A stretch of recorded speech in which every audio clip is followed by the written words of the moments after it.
Can you explain?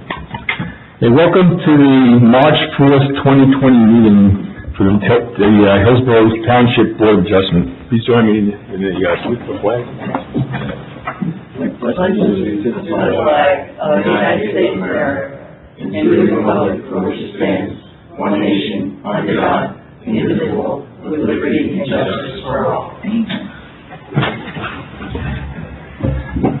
Hey, this meeting has been duly advertised according to Section 5 of the Open Public Meetings Act, Chapter 231, Public Law 1975, the Sunshine Law. Notice of the 2020 annual meeting schedule has been provided to the officially designated newspapers, the Township Clerk, and posted on the bulletin board at the Hillsborough Township Municipal Complex. Roll call, please. Mr. Woolmarker and Mr. Basile are absent. Mr. Belcheck? Here. Ms. Erickson? Here. Mr. Rachi? Here. Mr. Sandler? Here. Mr. Lilly? Here. Vice Chair Haynes? Here. Chair Howard? Here. Okay, the first thing on the agenda is consideration of meeting minutes. The first meeting was January 15th, 2020. Move to approve. Second. Those in favor? Aye. Those opposed? Okay. Second is the regular meeting from January 15th, 2020. Motion to approve. Second. Those in favor? Aye. Third is the minutes for January 29th, 2020. Motion? Motion to approve. Well, yeah, I don't have any questions on that. Motion to approve. Second. Second. Those in favor? Aye. Okay. Okay, we have no resolutions tonight. Board of Adjustment business,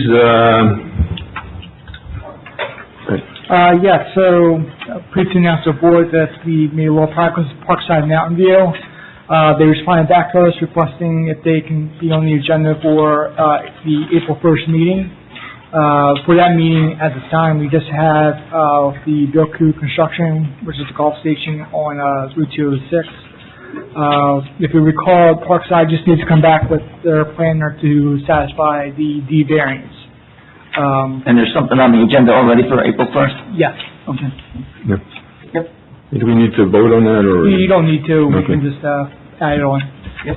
Great. Okay, and I have one other piece of board business. Back on our September 4th meeting, we had voted on 6 proposals, changes in the zoning law, and on September 20th, the board secretary sent those to the township administrator. We also listed those in the annual report. I'm happy to report that those have been sent over to the planning board, the subcommittee, master plan subcommittee, okay, for their consideration, and we sort of hope that I told them that we'd like to see 4 of those proposals get quickly moved through if possible. Yeah, the liaison, Township Committee member Lepani is making sure this, goes forward for review. And there's a subcommittee, They're reviewing the whole master plan, subcommittee for the whole township. There's a lot of changes they're looking at. But they're also, going to take a specific look at those I items. thought at least 4 to 6, because 2 of them actually could be a lot of work. so we don't want these 4 buried in the whole master plan for the next 2 years, about how long it. Oh, nice. Okay. Okay. Okay, is there any business from the floor for anything that's not on the agenda tonight? Seeing none? Okay, the first application, which is not actually being heard tonight, is the tennis facility. Patrick, would you explain what's happening with that? Yes, Mr. Chairman. If you recall, last month, and before that the tennis facility requested an adjournment of the application. They were originally adjourned to this meeting date. We have announced a couple of times at our prior meetings that this application was being carried. It's carried with notice. So we haven't had a response yet back from the tennis facility when they want to be on when they can be on the agenda. There was a recent update to their time of extension, just to give them more flexibility with the meeting date if they wanted to after June 30th. Right. And at our February meeting, we had already approved the April 30th Yeah. TOD. So.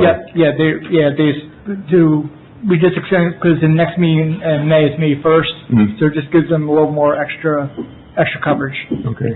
I don't think we need to vote on that. No. How's that application looking in your opinion? Are they moving forward with it, or they're just in a stall? Install at the moment. Okay. Okay, so the first application tonight will be Temple Bethel. Chair, Okay. I don't know if you want to address it, but that one has your hand. Okay, I'm sorry. Good eyes. I have a question. Sure. So when, I'm sorry, can you please speak in the microphone to your right, please? my name is Patricia Flanagan, I live on Montgomery Road. So my question is, in your agenda, when it says there's a request to adjourn, does that mean it's granted? Well, Because I didn't want to not come in case you didn't. right, I understand. Matter of fact, we didn't even have that on the original because, back in last meeting, we announced that they were granted that because they had sent us a letter 5 weeks in advance of this meeting. So we granted that last meeting, and there were a couple of people from the neighborhood. Well, I was here last Okay. meeting, and you granted it, but it was to be heard tonight. No, that was the January meeting. On the February meeting, they had already told us that they were not ready, they weren't going to be heard tonight. Okay, And when we approved that to an indefinite date, okay. and they originally set the time that we had to hear that by the end of April, and now they're asking for June 30th instead. So when I go on the website, how do I know that I don't have to come? Well, first of all, they have to read notice if you're in the notice area. Okay, Okay, and I know there's some neighbors out there that are taking big interest on this, and I know that word will get out, but it'll be on the township website okay, prior to the meeting. okay. Okay, matter of fact, the only reason they put it on tonight is to tell everybody it wasn't going to be heard, if they were thinking it would be heard. It's just a little confusing because it says request to be adjourned, and Right. I didn't know what the rest meant. Normally, the board will grant an extension, as long as there aren't too many extensions. Now, this is the second 2-month extension, I believe, Patrick. And that's what you had mentioned the last meeting I was here. So I didn't want to not come and you say, no, you're going to hear it tonight. No, that wouldn't happen in this case because there would have to be a notice requirement that would need to be met. You can't just come to the meeting when you need to have a notice requirement. So that's the big thing that needs to be done when they want to be heard. So regardless, they have to renotice even for the April 1st meeting or June. Well, right now, they have no meeting. Right now, there's no. The only thing that we have, we have to hear them, we have to give them a determination at this point by June 30th. A time extension. The time extension. Yeah. Okay, so right now, they haven't, There's nothing on. there's nothing going on until they tell us and ask us for a meeting. But she's looking for that diamond in the rough, saying, okay, when do I have to attend? Yeah. What to look for? And we don't know. And maybe the notice will be. So it'll say they're being heard and they'll. Right, and for the nearby neighbors, they'll get a notice in the mail. Okay, Okay, and our agenda will be on the township website, the Hillsborough Township website, on the agenda for that evening. and it won't say request adjournment. Well, if they really come in, it'll say just like the next application, they're actually going to be heard. Okay, confusing. Yeah, that was a good point. Because normally we'll approve the request unless there's so many of them. It's Correct. And this obviously is the third one? I think it's the third one at this point. Yeah, I guess this this will be the third. Okay, Thank thank you. you. I just wanted to try to know what I'm doing. You should come down to the library or something. Okay, so moving on, Temple Bethel, application BA 19-13. Patrick, would you introduce that, please? Yes, our first application tonight is Temple Bethel, application BA 19-13, located at Block 58, Lot 1.02, otherwise known as 67, Route 206. And it also includes Lot 101, which is 63, Route 206. The applicant is seeking an amendment, preliminary and final major site plan approval, a fee variance, and minor subdivision to affirm the separation of lots 1.01 and 1.02, and C variances and waivers and waivers previously granted per resolution dated 11/01/00, file number BA 0012. And additionally, they'll need a new CA variance for impervious coverage. There are no changes to the proposed existing structure on lot 1.02, which is the temple site, which will remain, and will also remain the same use. Property is located in the I-3 light industrial zone. Time of decision is 5/31/20. Okay. Mark Anderson, our board attorney, has a few words to say. Thank you, Mr. Chairman. This is an application that's certainly not entirely run-of-the-mill. I should really say these applications, although the one that's been called as a start is the Temple Bethel application. There is a closely related application which is also on the agenda tonight, closely related in the sense that it is the same property. Essentially, the temple is asking for subdivision of their property. It would only be if the subdivision is granted that the next application, the canine application, could be considered, because otherwise it wouldn't be a separate lot. I think there are a couple of things that are perhaps important for the board. I think the board is aware of these things, but perhaps members of the public may not be. The property in question is in two tax lots. That is, the tax assessor has designated on the Hillsborough Township tax map as two lots. The reason for that appears to be historical. I won't try to get into the details of it, but the essence of this is there was a paper street. That paper street was vacated some time ago.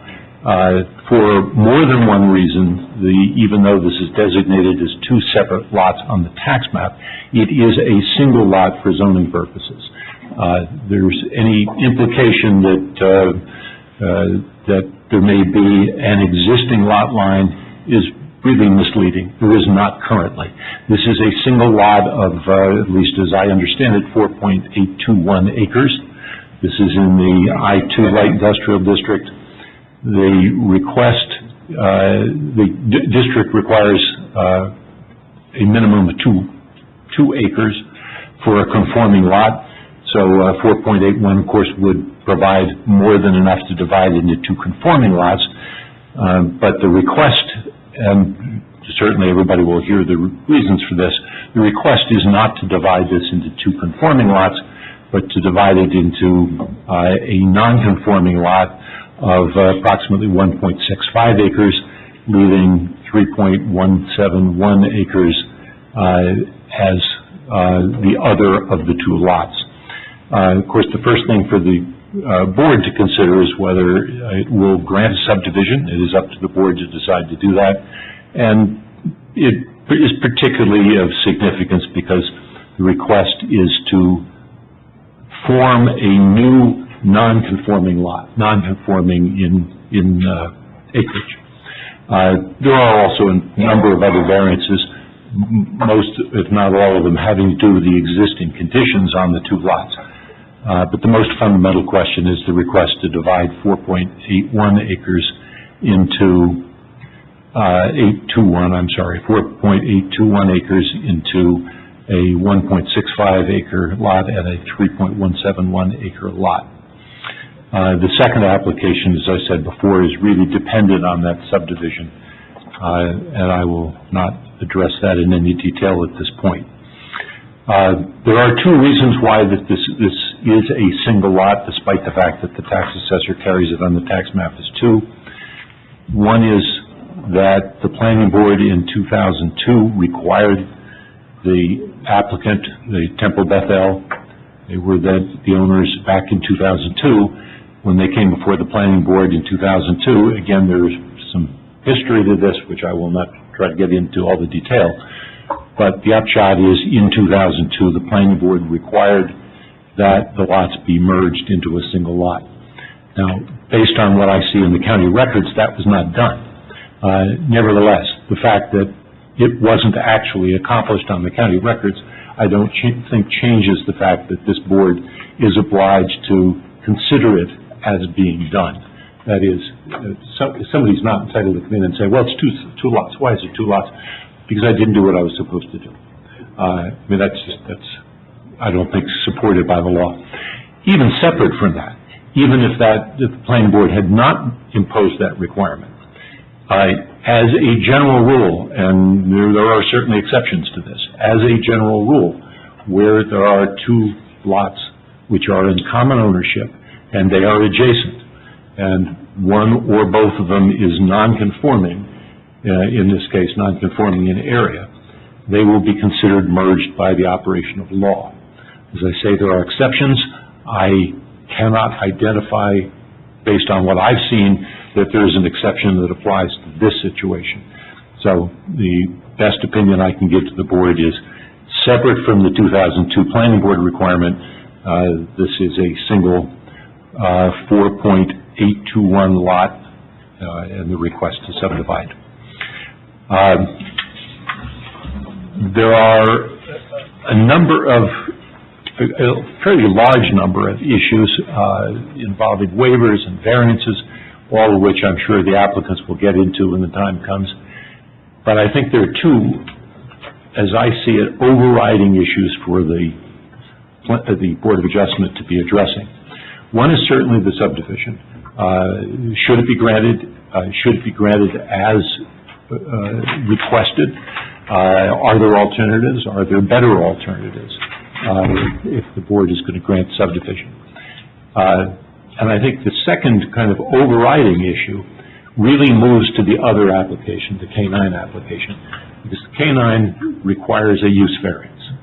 Now, the temple may well want to go through the subdivision anyway, but certainly the K-9 application cannot be approved unless a subdivision is granted in the Temple Bethel application, and the planning board believes that it is appropriate to grant a use variance for the K-9 proposal. Mr. Gorman's memo indicates that part of that use is permitted, multiple uses are permitted in the zone, but not all of the proposed K-9 application is permitted uses. My suggestion is, it depends to some extent on how quickly this progresses, but I think that it may be of value to the applicants and to the board to focus on the question of, should the subdivision be granted and under what circumstances, if not precisely as requested? And if the board can resolve that question, it may make sense to move, although I don't usually like to do this, move to the K-9 application and look at the use variance. I say that in particular because, assuming that not everything can be accomplished tonight, and I'm not making a judgment that it can't, but if not everything can be accomplished tonight, I think it may be of value to the applicants to at least minimize the number of people they've got to bring back for a second hearing.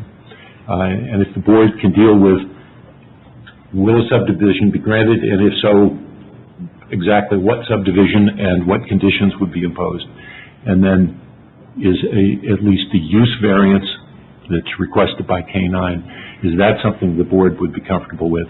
If the board gets over those two hurdles, then I think the rest is really, I don't want to minimize the engineering work, but the engineers would have to talk, they would have to revise plans, but I don't think the applicant would have to, applicants plural, would have to bring back all the professionals that they have. Right? So if the board has any questions, I'll certainly try to answer. You know, at this point, I'd like to jump in with an observation of this application and to help focus the testimony that we get.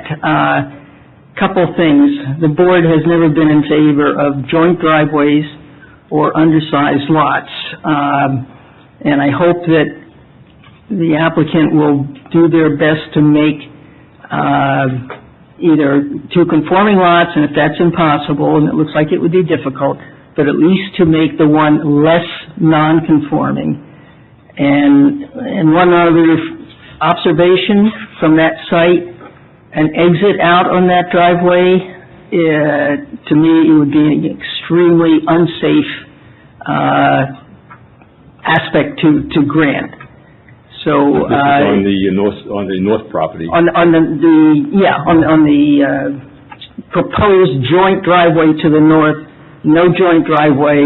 This board, and I think actually most planning departments or planners, if that can be avoided, you avoid it for a number of different reasons. But moving the lot line to the south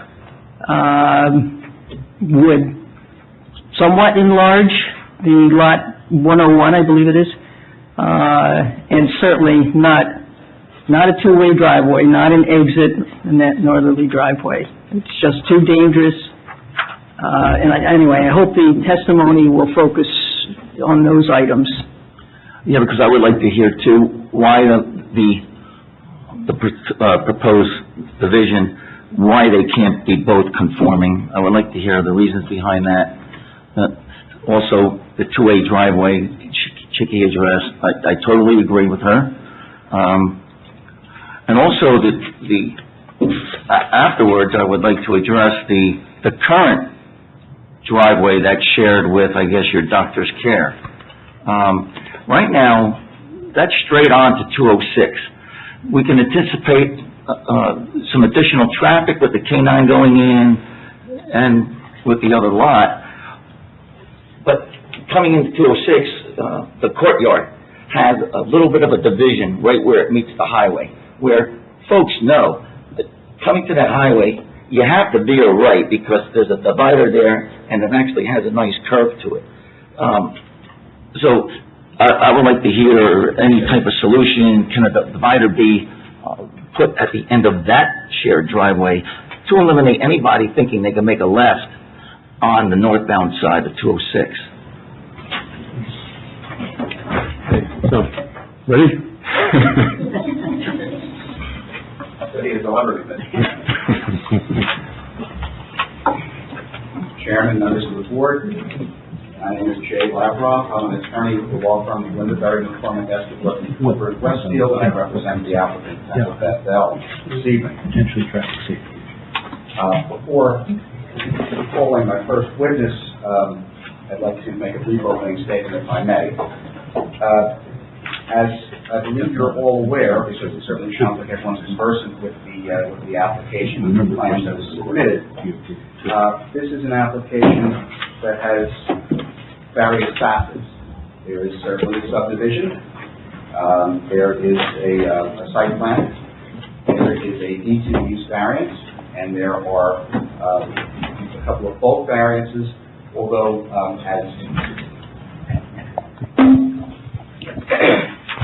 Thank you. Is it on? Okay, I'm not hearing it through the PA. You have to hold it very close. Yeah, hold it. All right. How's this better? There you go. I'm sure the government told you not to do that on the news tonight, but... Has it been sanitized for coronavirus and whatnot? I'm sure it has. Use variance and bulk variances and waivers. Temple Bethel, as I believe everyone here knows, has been located in Hillsborough since 1969. It's located on the northbound side of Route 206, and the synagogue building itself is located completely on what's designated on the tax map as Lot 1.02 in Block 58. North of Lot 102 is what's designated as Lot 1.01. Now, that piece of property was purchased by Temple Bethel in the year 1999, pardon me, and it was at that time improved with the same building that's there now. It's a single-story masonry block building, and the purpose of the purchase of the building at that time was that Temple Bethel was undergoing an improvement and an enlargement of, in particular, its religious school facility. There was also a social hall that was added at that time as well. In order to accommodate a portion of the religious school at that time while the construction was taking place, those operations, if you will, for that portion of the religious schools, was moved to the building on Lot 1.01. When the work was completed, and that included adding a second story to the then existing religious school wing of the temple, all of the religious school was moved back into what is the present synagogue building. Now, the application is a bit unusual in certain respects, as Mr. Anderson, your board attorney, pointed out. One of the things that makes it unusual, though, that was not discussed, is that the temple is not here making an application to perform any improvements on the synagogue building itself. That will remain exactly as it is, within the footprint as it presently exists. No additional impervious coverage, no improvements of any kind are being proposed. And as was mentioned, the purpose of the subdivision and the site plan which kind of goes along with it and the variances that go along with it is to facilitate the sale of Lot 1.01. Why is that being requested? Well, the temple no longer has any need for that property or the building that's located on that building, on that property, pardon me. As you will hear in testimony that is going to be provided, the temple membership, like the membership in many organized religions, regrettably, has decreased steadily, particularly since the year 2008, and that the membership has gone from approximately 520 member families in the year 2000, when the temple was last here asking for site plan approval to put on that new school wing, to 409 member families today. The religious school enrollment has gone from 450 students in the year 2000 to 140 students today. The northern lot, Lot 1.01, is not being used by the temple. The building is not being used and hasn't been used in several years for any purpose related to the synagogue. And in fact, it has become a financial burden. So it was being offered, marketed for sale, and the other applicant this evening, K9 Resorts, is the contract purchaser of the property.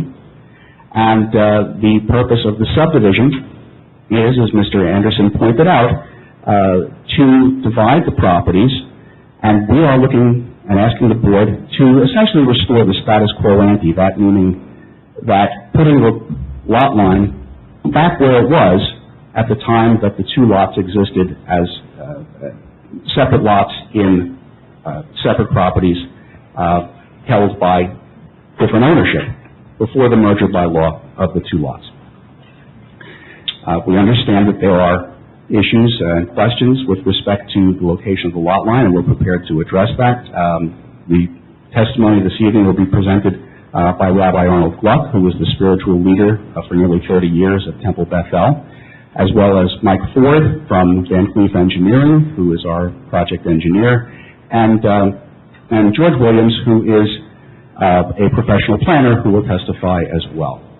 So, Mr. Chairman, with that, I would like to call Rabbi Gluck as my first witness, who will provide testimony with respect to the background of the project, the history of the temple, and whatnot, and then we'll move along to Mr. Ford.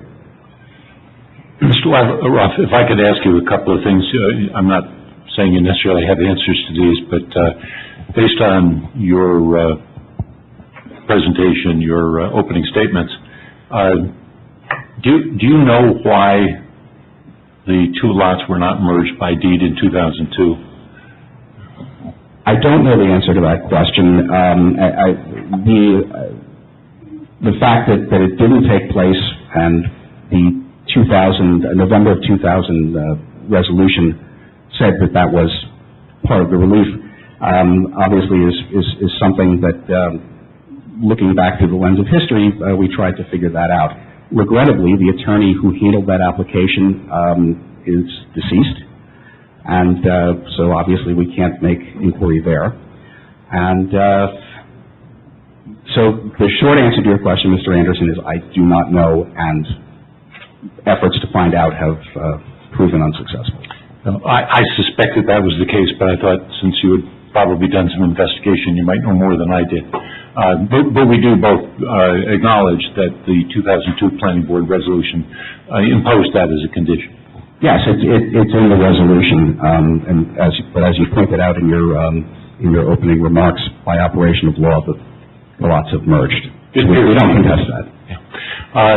The next thing, you said that the temple is not proposing any improvements, and one of the things you mentioned is it was not looking for additional impervious coverage. I do want to point out that while that may be a true statement, kept entirely in its own confines, the fact is that the subdivision as proposed would increase the impervious coverage on the temple lot beyond what's permitted. So it at least requires an impervious coverage variance. Correct, and we are actually applying for an impervious coverage acceptance. No, I'm not suggesting you haven't made a full application, but I just think it's important to acknowledge that even though the temple is not proposing any physical changes, it does result in an impervious coverage, the need for an impervious coverage variance. Correct. And lastly, perhaps I should have said this second, it appears to me that the reason these lots were originally separate was that there was a paper street, which has since been vacated. Is that your understanding? Certainly, the paper street has been vacated, that's correct. Whether or not the lots were separate because of the paper street, I don't know the answer to that question. I mean, the tax map carried them as separate lots, with the lot line drawn through the right-of-way of the paper street, Cayuga Street. But whether they were considered separate lots prior to the purchase of Lot 1.01 by the temple, whether the reason was the paper street, I don't know the answer to that question. Okay. Perhaps I misunderstood the question. Well, no, I don't think you misunderstood me at all. As I said at the beginning, I wasn't sure you could answer all of these things. Some of these are lost in the mists of history. They may be intriguing, but may or may not be terribly relevant at this point. The north lot, however, was, at least as I understand it, larger at one point before the DOT took some of the property. Is that That is correct. The jug handle, which is just north of both properties, there's a traffic light and the jug handle at by Duke Farm there. Lot 1.01 was originally roughly rectangular. The DOT in early 1999 took for lack of a better word, crescent-shaped section out of what would be the northwest corner of Lot 1.01, and that was taken for the purpose of constructing the jug handle. So it was larger at one time, yes. okay? If the rabbi or if Mr. Ford knows something more about this history, it may be useful at least to touch on it. Right. And there was, in addition to the jug handle, the widening of Route 206 also took some of the frontage there as well. So there was a little bit of a haircut on the west side and on the northwest corner. Yeah, the latter was for both lots, if I That's correct. understand it correctly. Thank you. Needs to be sworn in. Swear or affirm that any testimony you give tonight is the truth, the whole truth, and nothing but the truth. And could you use the mic to state and spell your name for me? Arnold S. Gluck, Arnold Seth Gluck. What else do you want? Name? ARNOLD GLUCK. May we sit, Mr. Chairman? Is that all right?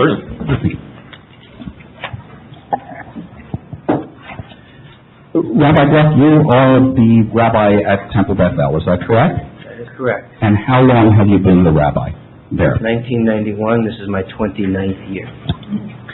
And as the rabbi, can you briefly describe for the board what your duties entail with respect to spirituality, worship, education, things of that nature? Could you get a little bit closer to the microphone here? I'm currently the sole clergy leader of the community, so I conduct religious services, educational, counseling, interfaith relations, civic relations with all of our community leaders. I serve as a chaplain to the Hillsborough Police Department.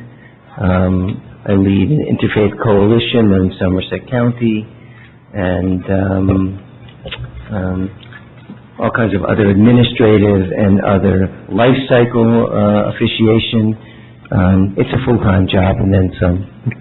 It keeps me busy. So would it be fair to say that you're in charge of both the religious and the educational aspects at Temple Bethel? Yes. Okay. And as you said, that goes beyond personnel management and MEAD. And that extends beyond the Temple community, but into the community at large, Somerset County, the Hillsborough community, and so on, correct? Absolutely. Now, with respect to the synagogue building located on Lot 1.02, first of all, reaching way back, that property was first acquired by the Temple in 1969, is that correct? Yes, it is. Okay. And in 1994, you appeared before the Hillsborough Board of Adjustment. In fact, you testified for purposes of an expansion that included a permanent sanctuary and office space and other related amenities, correct? Yes. And in the year 2000, you again appeared and testified before the Board of Adjustment here with respect to another expansion which put a second story on the school wing and built what's referred to as the large social hall. Is that right? We actually demolished a wood frame construction school wing and replaced it with a two-story masonry structure and social hall, yes. And at the time of the 1994 and 2000 applications, there was site plan approval, is that right? Mm-hmm. Okay. Yes. Yes, for the benefit of the reporter, you have yes. Yes. Thank you. And a use variance was granted in both instances because the temple or a house of worship is not a permitted use in this particular zone, is that right? Correct. Okay. And there were also some variances relating to the size of the lot, is that right? Yes. Now, since the improvements were made pursuant to the resolution adopted from the year 2000 application, has there been any expansion of the footprint of the synagogue? No. Now, I'd like to turn your attention, please, to Lot 1.01, which the temple refers to as the Beit Am building. First of all, can you tell the board what does the term Beit Am mean? It means the house of the people. And this property was acquired in March of 1999. Is that correct? Yes. And it was acquired for the purpose of moving certain of the temple operations out of the main synagogue while the improvements that were the subject of the 2000 site plan were being made. Is that right? Yes, we demolished our school wing, and we needed a place to function and to do it on site so that we could also bring the students into the synagogue for other activities, kitchen and various other things. It was really set up just to function as a temporary school building while we were under construction on the main temple site. And the building that currently exists on Lot 1.01, that was on the property at the time it was acquired in 1999, is that right? Yes. Now, with respect to Lot 1.01, as opposed to the site plan for the synagogue building, in 1999 there was also a minor site plan with variances filed with the planning board here in Hillsborough to make improvements to the Beit Am building, is that right? Yes. And that application was approved? Yes. Now, after the completion of the improvements pursuant to the year 2000 Board of Adjustment approval of the temple site plan, will all of the operations that were temporarily moved into the Beit Am move back into the synagogue building? Yes, we never used it afterwards for any significant synagogue activity.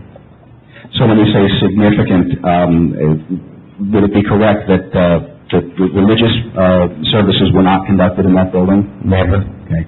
And that Jewish cultural or any other type of cultural activities were not conducted in that building? No. Okay. How about any of the charitable work that the temple does, hosting the Interfaith Hospitality Network, for example? Was any of that ever conducted in the Beit Am building? No, we did not. Okay. The Beit Am building is currently vacant, is that correct? Yes. Okay. And there's no intention on the part of the synagogue to conduct any activities in that building going forward, is that right? Correct. Now, for the board's benefit, if you could provide a little bit of background, please, in terms of what the temple membership looked like in 2000 at the time that the last temple site plan application was before this board, as opposed to today. For example,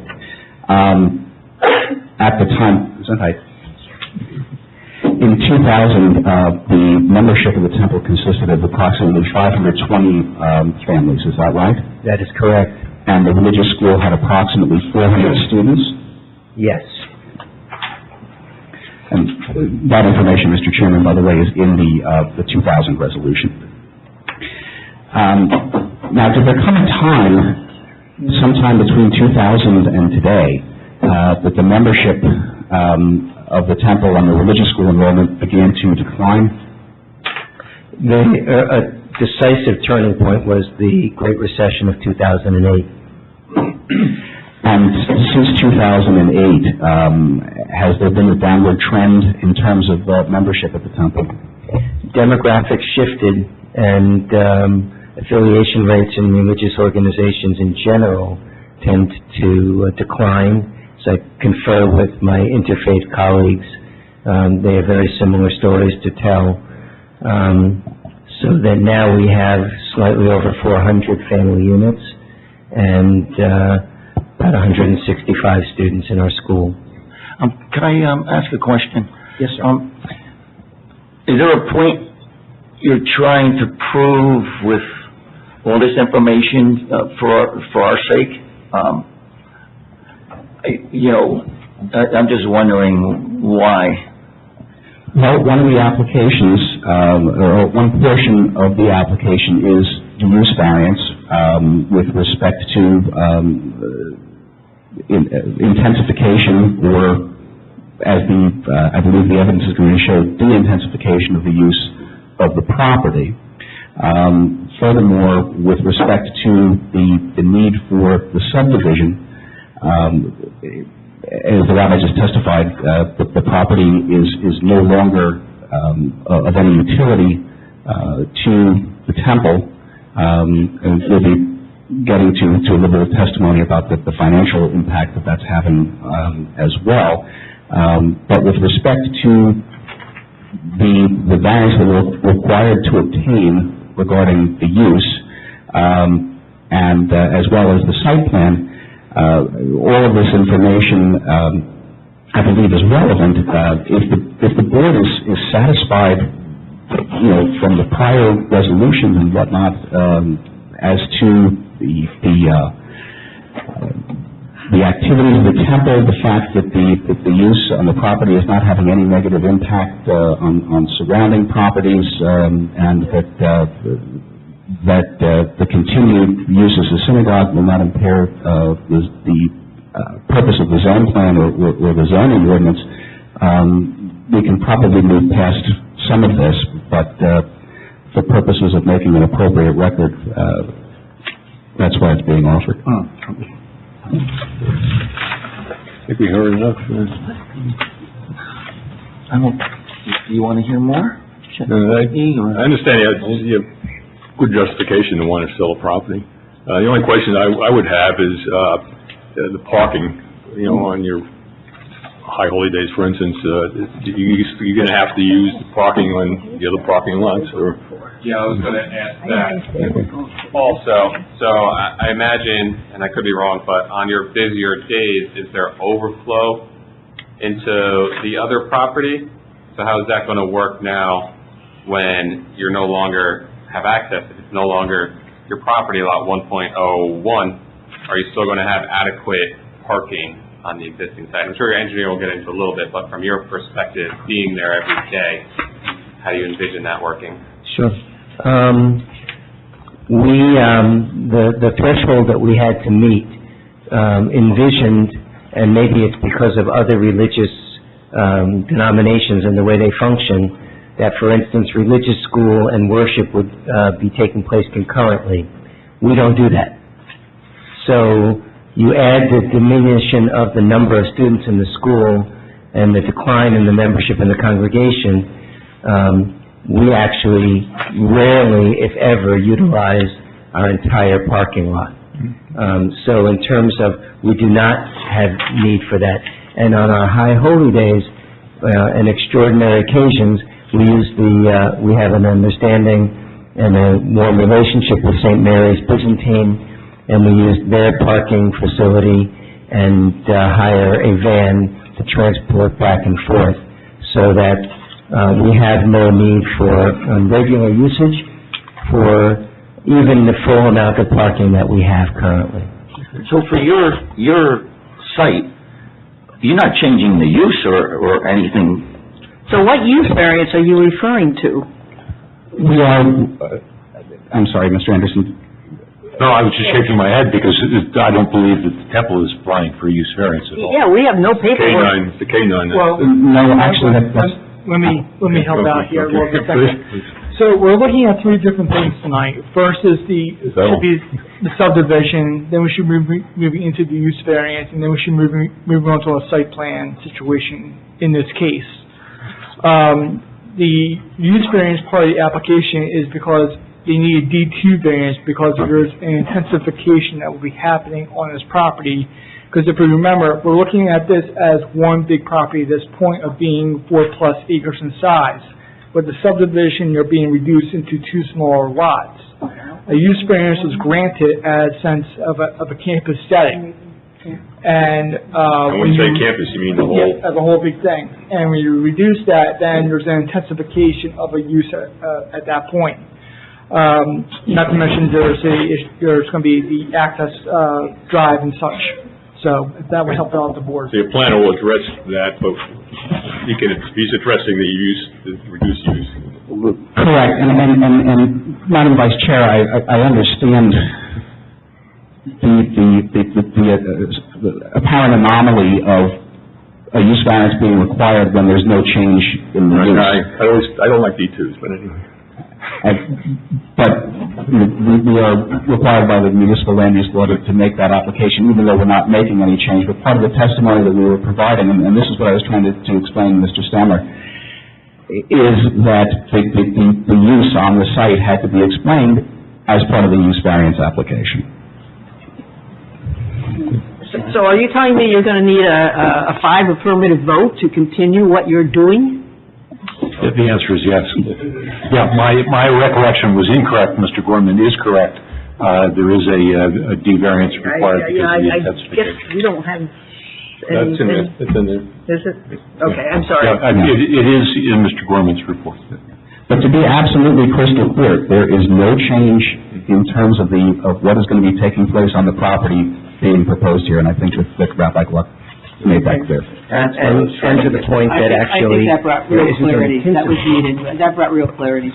There isn't an intensification. We've actually had a de-intensification because of the decline in our membership. Okay, thank you.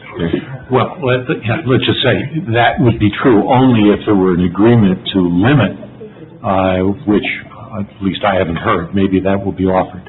But I wouldn't say there's a de-intensification unless, let's say, there were something to demonstrate that in the future it will not further expand. I certainly imagine that Rabbi Gluck hopes that his congregation will expand, and I would hope the same thing for him.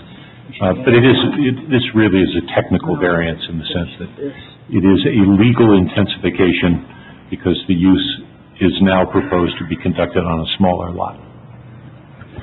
So we have to approve a D2 first. I would recommend starting with the subdivision first and then moving into the D2 variant and then going to the site plan portion of the application. Wouldn't the D2 be easier just to approve and then move on? It is certainly up to the board to decide in what order it wants to take that. So it's contingent on the subdivision. The application won't happen without, the two applications together aren't going to happen without both the subdivision and the grant of a D2 variance. As Ames points out, the D2 variance is something that requires 5 affirmative votes. The balance of the Temple's application does not. The board always has the option to consider variances separately if it makes sense to approach the D2 variance. But technically, you're right, we don't need a D2 if we don't approve the subdivision. That's true. That's true. Well, I say both of them are necessary conditions for this to go forward. The difference being that only the D2 requires 5 affirmative votes. Here it is down here. Goal of zoning migraine. I just have a few more questions. You also should take your planning testimony before you consider the D2 variance in any case. I have a question while you're sitting there. Back before the state took the property for the jug handle off the 1.01, that entrance-only driveway, was that exit at the time, or did the state make it into an entrance-only? You recall?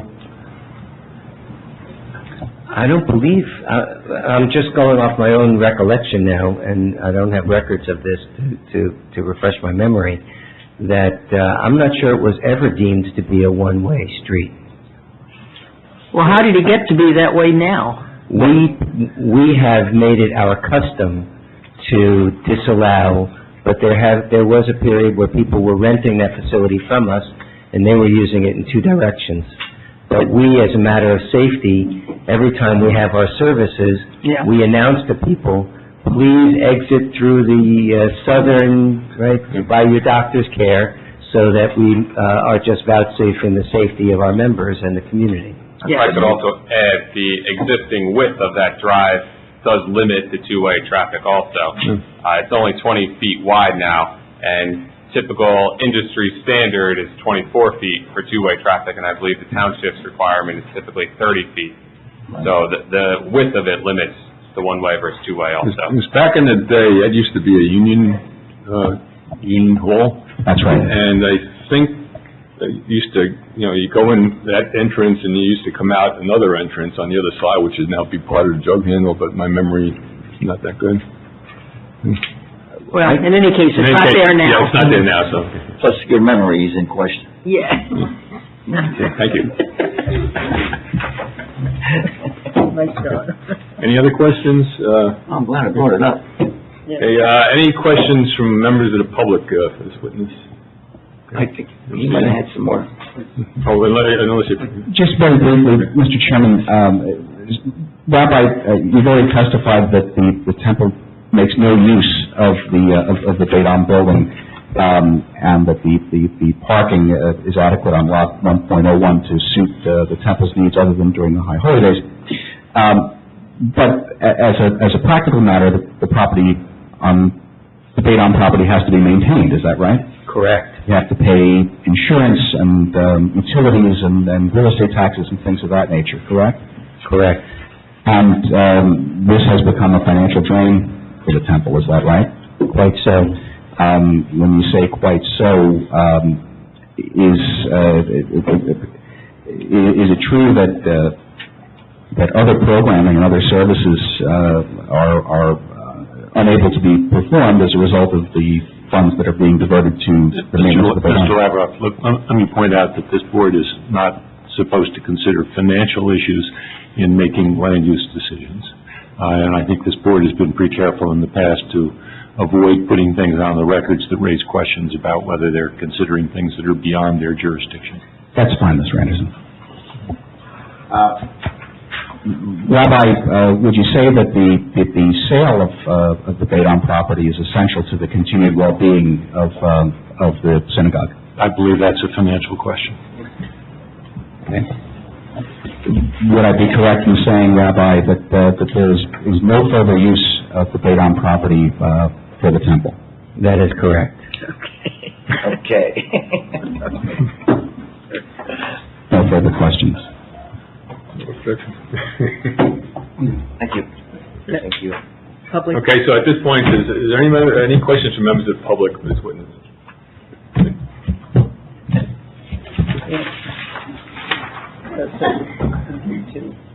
You're too late.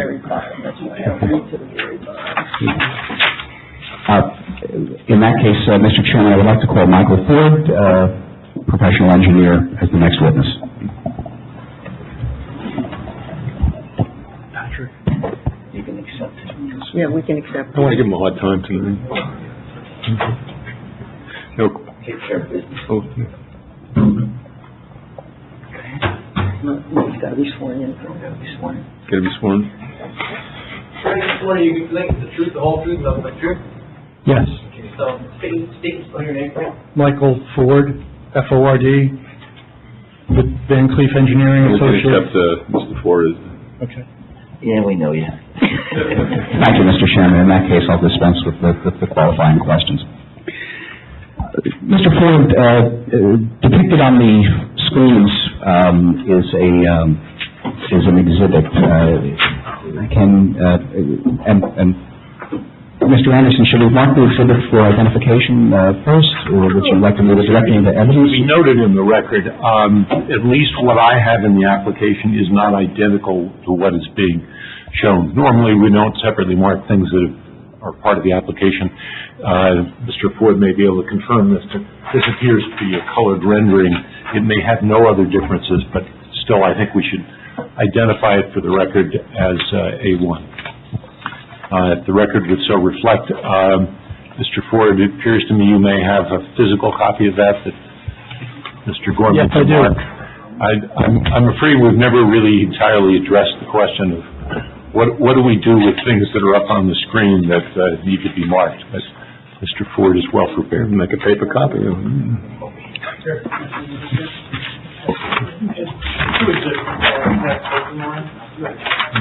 Then you would describe them and the exhibit numbers that you're making a request. They also need to be given, at least a copy needs to be given to the reporter so they can be physically marked. Okay. I think there's enough to go, the reporter will have on it. The first exhibit is A1, which is, as Mr. Anderson correctly identified, is actually the plan that was submitted as part of the application, but a colorized version showing an aerial of the existing conditions. And then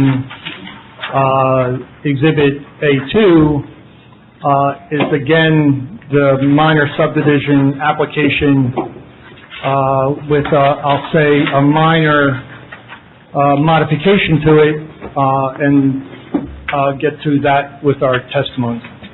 Mr. Ford, if I may, just for clarification of the board, the first part of your testimony will be about either the subdivision or what are we going to talk about first tonight? I'm strictly engineering. We have the planner who'd be dealing with the use and the bulk variances. I'll elaborate regarding bulk variances as well, since our office prepared the minor subdivision. And this is an interesting case because I thought with an application where there's an existing property with these two existing lots on the tax map of Hillsborough, and you're not proposing any changes or improvements, that it would nowhere rise to the complication that it already has, but I'll try to simplify it and address it with my testimony. Just we're talking about a minor subdivision of a lot line. Yeah. So I recommend if we start with the minor subdivision, and then we'll work our way through the rest of the application. Yep, will do. Thank you. Mr. Ford, if I could also have correct a clarification for the record. What you marked as A2 appears to me to not be the same as the minor subdivision and amended site plan that was previously submitted. Am I correct? No, it isn't. Okay. I introduced it as a minor modification, and I'll get to it with testimony. No doubt, you did say that, I just wanted to confirm that, because at least I haven't seen it before, I assume the board hasn't, it may be helpful to focus the board on what changes that was from the plan that I'm sure all of them looked at carefully. Should I continue? Thank you. Okay. Do you have any questions, or can I just... So, Mr. Ford, you have prepared both exhibits A1 and A2, is that right? Correct. Okay, would you please describe for the board, first beginning with A1, what the exhibit consists of? Okay. First, on the left-hand side of the page, and this is identical to the 11 by 17 A1 that I passed out, what's shown on the screen. On the left-hand side of the page is the jug handle that we've discussed already this evening.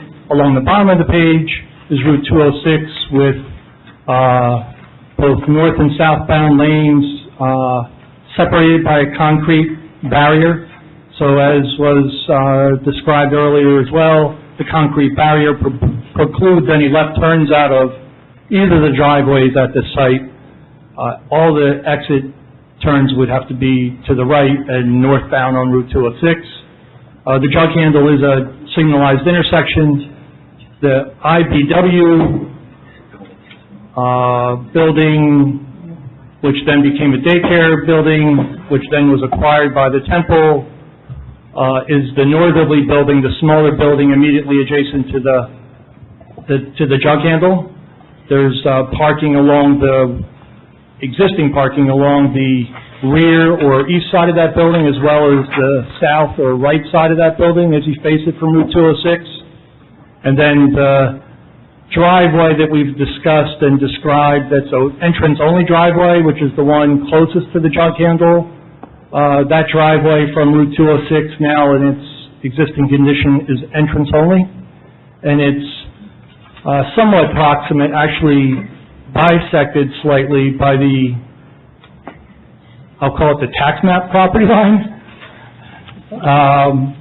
That is also where the prior Cayuga right-of-way, which was vacated by the township, was located. There was a paper street that ran parallel to that property line, and basically a 50-foot right-of-way was vacated, and 25 feet of it went to Lot 1.02, the south lot. Mr. Ford. Excuse me. I know you may believe that. Please don't get into that. Nothing, what it went to is not relevant and a subject that almost nobody understands. I'm not sure that statement is correct, but it is not relevant. Okay. The fact is, it was vacated at a time the temple owned both sides. Right. It's irrelevant how it happened. It clearly belongs to the temple now. Okay. Hey, Mike, in your review of everything, can you also address, afterwards, is there any problem moving that line toward the south, that property line? What would, if there was any issues or problems by moving that over? Okay. I'm having trouble reading tonight because in some cases we're talking too long, and then in some cases we're not talking long enough. But I'll go right actually to Exhibit 8A2. Okay. A2. You were talking. No, I'm trying. The answer is the lot line could be shifted to the south, and the reason A2 is new and wasn't submitted as part of the original application is it was the result of reports that we received as the application was reviewed. I think our engineering report is dated the 28th, so last Friday. We caucused with both the owner and the contract purchaser because shifting the lot line would impact everybody's interest, and we developed that exhibit which would shift the lot line between the two lots, the tax map lot line, 7.5 feet to the south, which would put the entire driveway on the northerly lot. On the proposed lot 1.01. Proposed lot 101. Correct, proposed lot 101. And that would increase the size of lot 1.01 by a mere 0.3 0.05 acres. So it's- Why couldn't it be moved 10 or 15 feet to the south? well, there's a point where it would encroach on the grass area, but there's a parking area behind the temple where shifting the lot line too far to the south. But remember, the board's concern is trying to make the proposed lot 101 less non-conforming. I don't know how many parking places you would lose by moving it 15 or 20 feet to the south. That would be something I'd be interested in hearing about. I did look just briefly before the meeting at my office. You could shift it about 15 feet, and that would get the lot area up to about 1.76 acres.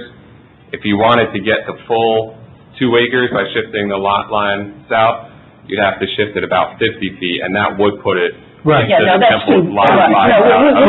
We know we're not going to get it conforming, but less non-conforming would be very good. Right. So, yeah, 15 feet would put it, like I said, at about 1.76 acres, and would kind of go still in the grassy area. Would it bring it to that car? That's parked. That one little car. There's one car. There's a little island. Okay. It would just be in the island. It wouldn't be into the parking lot. Right. Now, the thing is, what would that do to the coverage on the the temple property? Would that then make that? So It would have to increase the ratio of impervious coverage because you have less property, even if the building stayed the same, the percentage would have to go up. That's just arithmetic. Well, some of that shift would be impervious coverage too. I suspect your conclusion is still correct. But only as Mr. Ford said, the approximately 6 feet of the driveway that's between the red line and the curb line, everything else would be impervious, that would be lost. And I think something we should talk about sooner rather than later also is, I think we've all agreed that the proposed lot line shouldn't be where it was shown on the original map, the center line of the original vacated street. I understand that the 6 feet was to the existing curb line. I think we should decide if it's going to be one-way or two-way, because I think if there's any thought of it going to two-way, that curb line would have to be widened. No. Okay, if you want to vote right now, I don't know how the rest of the board feels about a two-way driveway. In other words, Mr. Vice Chairman, if I may, Tom or Mr. Ford, if by shifting this lot line, would it increase any variances on either lot or negate any variances if you were to shift the lot line 15 feet? Because, of course, it will go up for the lot 1.02, which is the temple lot, because your impervious coverage is already over and would be increasing more because you have less area to work with. Yes, you're just shifting bad thing from one place to the other. Right. Yeah. Right. I observed that moving it would necessarily, I think Mr. Lavrov is correct, it would increase the ratio of impervious coverage on the temple lot, not by a huge amount, perhaps. It would reduce the nonconformity of the northerly lot somewhat, perhaps not dramatically, but at least somewhat, and it would also reduce the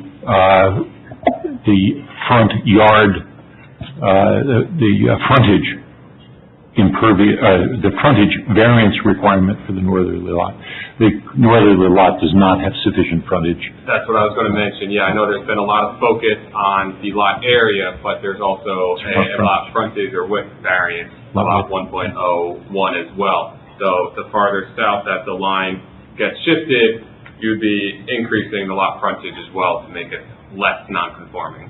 In hopes of not making it even more complicated, there is another kind of elephant hanging around in the corner of the room, which is that the stormwater facility for the temple lot, or the temple facility, I should say, at the moment, it's all one lot, is on the proposed northerly lot. So there's going to have to be something, if the subdivision is granted, really regardless of the potential of exactly where the lot line is. Something's got to be done to deal with the then common stormwater facility. Yes, Now, I mention that in part because that may relate to what the board may be concerned about impervious coverage. For instance, the total impervious coverage right now is conforming. If increases in impervious coverage in the northerly lot were a condition of subdivision, then the board could maintain that situation where the two lots together are within the impervious coverage requirements of the ordinance. Well, and Mr. Ford can testify to this, that with respect to the stormwater management system, that we're prepared to address that by way of easement agreements that would give both parties access. Yeah, I don't doubt that, and actually your plans and your application make that clear. My point is simply if you're addressing that, the board may also want to address what I consider a related issue, impervious coverage obviously always being related to stormwater, that the current situation where the existing lot conforms in impervious coverage could be effectively maintained if there were a restriction placed on the northerly lot for further increases of impervious coverage. That is something that this board has done in other subdivisions. I have trouble chewing gum and walking at the same time sometimes, and it's getting very complicated. We like the 15 Okay, I think, we started out with the driveway because we were concerned that having two owners in charge of one driveway could cause problems, and moving the southerly property line down would make it one owner responsible. And that really would accomplish something, but all the other stuff, everything's there. We're not changing anything, we're just making it look different, it's arithmetic. Well, we're making the official Lot 101 more conforming, and it may work to the benefit of the K-9 application, but that's really not our concern at this point. It's again... It's a good compromise. Well, if I may, the engineer's report dated February 28th indicates in paragraph 15, considering adjusting the lot line south to the closest curb line, which is what Exhibit A2 demonstrates. Yeah, I think that would be the minimal that we would recommend, but if the board feels... And that would solve the real problem that we had about having two owners on one driveway. Yeah, that would be the minimum, I think, is what they submitted. It's up to the board as to how you feel, if that's adequate, or if you feel that a little additional would be better. Well, I'd ask the board to consider, though, with respect to, how much further south you might go.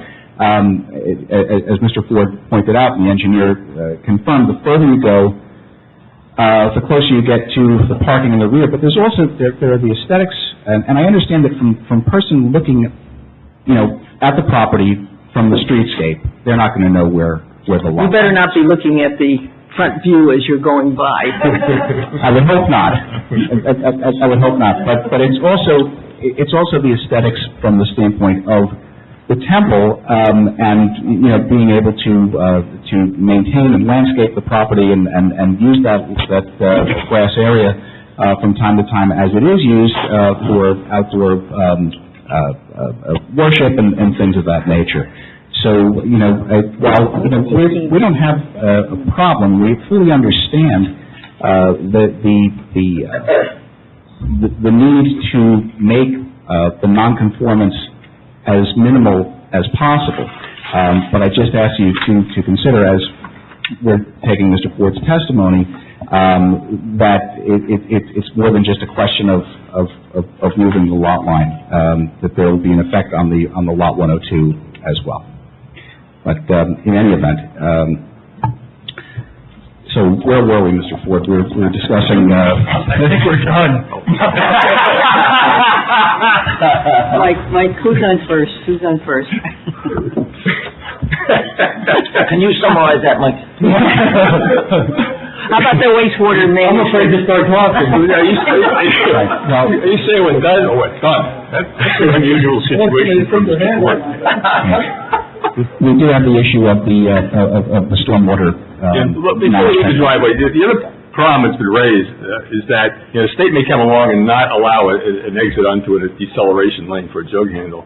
So, the state may not only allow that to be entry only. Certainly, and that's the DOT or. Right, we don't know what that is. So can you take that off the table right now, just so we don't have to keep bringing it up? It'll be a one-way entrance in only. We can do that, and I'll just say, and K-9 will have to weigh in on this as well, then there will have to be easement agreements across the driveway. Remember, we decide the temple situation before we get the K-9. So I understand, Madam Vice Chairman. I'm just saying that in the event that we reach that point, and I certainly hope that we do, if the driveway is all on the lot 1.01, which is subsequently sold to K-9, that there would then have to be an easement across that to allow ingress by people going both to K-9 and to the temple. Well, plus obviously the rear access cross easement, that's a given. Sure, without question, and that's part of our application as well. It's cross-access easement for the driveway between the two proposed lots.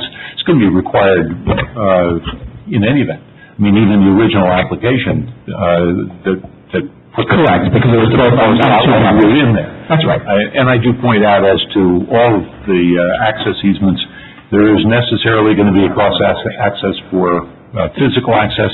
There's necessarily going to be an arrangement to deal with the fact that the stormwater management facilities are entirely on one lot. I mean, it's not as if under any conditions these two lots, proposed lots, could be separated without a substantial amount of, cooperation, which presumably both sides would want to document. It's anticipated, sure. At this point, Mr. Chairman, I don't believe we have any further questions for Mr. Ford. We can... About the wastewater management system, is there any changes or any... No. Could you elaborate on that, Mike, please? Mr. Alva, perhaps I missed it, and maybe I just didn't understand the depth of your comment, but I'm not sure I have a complete answer to Ms. Haynes' question about the driveway. Is that the fact that it's proposed as two-way, is that being withdrawn by the applicant? At this point, yes. I don't see the... I don't understand at this point. Okay, then forget at this point. Either the board has to continue considering it, or the board does not. No, that'll be withdrawn. So what do you want it to be withdrawn at this point, because the Make state... it a one-way in only. Withdraw the... Yeah, for the purpose of what? Because the state may not approve it, or because If it's not safe, period. It's not safe trying to get out. You probably wouldn't approve it anyway. If anybody... And when they have a traffic engineer that could address that... I think and they just agreed. Did you agree? Right, they did. Yes. Okay. I'm sorry. Okay. A couple of conversations going on at one time. To be clear and answer to your question, Mr. Anderson, yes, that'll be withdrawn. Okay. Is withdrawn. Thank you for clarifying. Hallelujah. You finished? Can I ask a quick question just for future review? Are you going to file this by deed or by plat? By deed. The applicant to agree to the curb line, right? 15 feet. So at the moment, we're leaving the proposed property line by A2, then you're saying, right? No, they did not. Well, A2 shifts the lot line just past the driveway. And there was discussion about shifting it further. Right, but I believe, Mr. Chairman, that it's a current state of play. Not I believe. No qualifiers.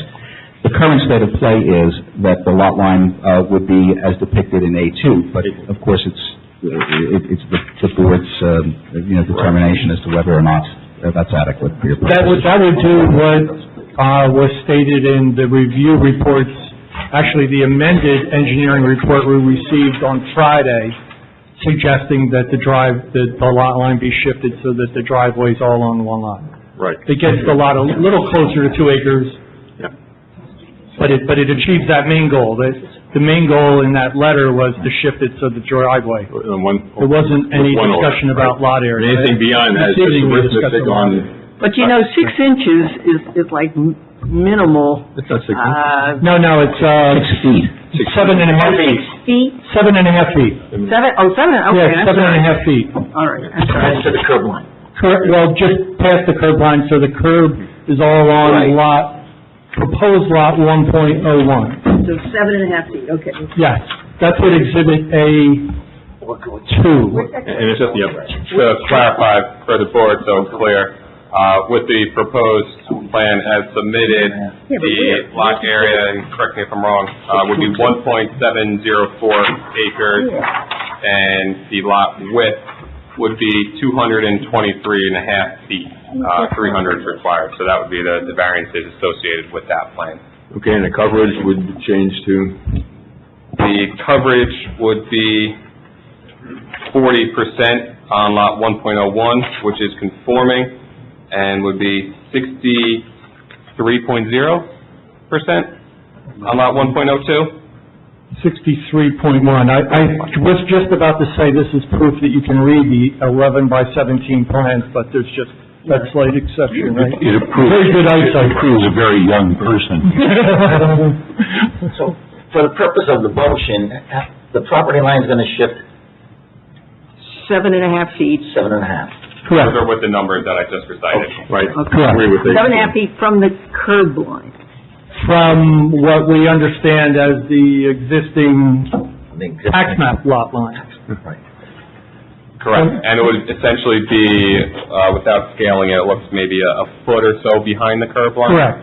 Okay, that's where it goes. Like, for example, at the beginning of this, when Mr. Anderson made his introduction, he said there was never a deed filed to separate the two lots. So the existing lot line is not just from the tax map, it's from the existing deeds, because that was Not to never... separate, to merge the two. Right, I'm just trying to clarify where that existing line came from. And we're just asking these questions so we can get the motion correct. Understood. Thank you. I'm letting Chicky take care of this one. I'm sorry, Mr. Anderson, can we vote on a subdivision tonight with a lot line that's technically unknown at this point? Well, I was going to ask the question of whether it is known, and it appears to me that the discussion may be whether to approve that which is proposed in A2. That is not unknown. That's on a revised site. So, the board may want to hear more, or may not need to hear more from its engineer, but as I understand it, the proposal at the moment is A2, which is, as I say, not indefinite. I'm sorry, but which is A2? Is it this one? No, it's the... Okay. But the modified one, this is the one with, There you go. that has a revision date of March 4th. Right. Okay. Got it. Any more questions from, well, I have one question, okay? So when I use Google Maps to look at this, Cayuga Street's still showing up and as well as Oneida. Any idea of why that would be? I know this, I know the deed book, on the plan, the deed book shows that those two streets were, Oh, Cayuga and the... Oneida, right. If you go on your Google Maps and go down, those streets are still there for some reason. And I assume that, that's an error on part of Google Maps. Well, we don't... Let's stop. Yeah, your attorney cautioned me about what to say about the existing right-of-way or not the existing right-of-way. So I'll decline to answer that question. I don't think Mr. Ford wants to try to defend Google. Answer. I was just set up. Google is putting people on... So we don't want to go with Google. Yeah, forget about it. But the reason is, you showed a deed book and the page and everything on the plan. And, Right. Yeah, actually, the underlying plan that we used to create the minor subdivision, both A1 and A2, is a record plan that was produced by the engineering department, and it was out of the, construction of what took place after the 2002 approvals. So some of those lines, and that's, I'll say with regards to Mr. Euro's report, the March February 28th review report, there were some housekeeping items. We would certainly address those, including ties to buildings and, yeah, correct. Any other To his questions? satisfaction. Just another, again, I hope not to further confuse it, but to help clarify, Mr. Ford, as I observe A1 and A2, it appears to me that the red line between the two proposed lots on A1 is not what's proposed. It is actually... That's correct. A2 is the one that the applicant is currently... That's correct. No questions from, any questions from members of the public for this witness?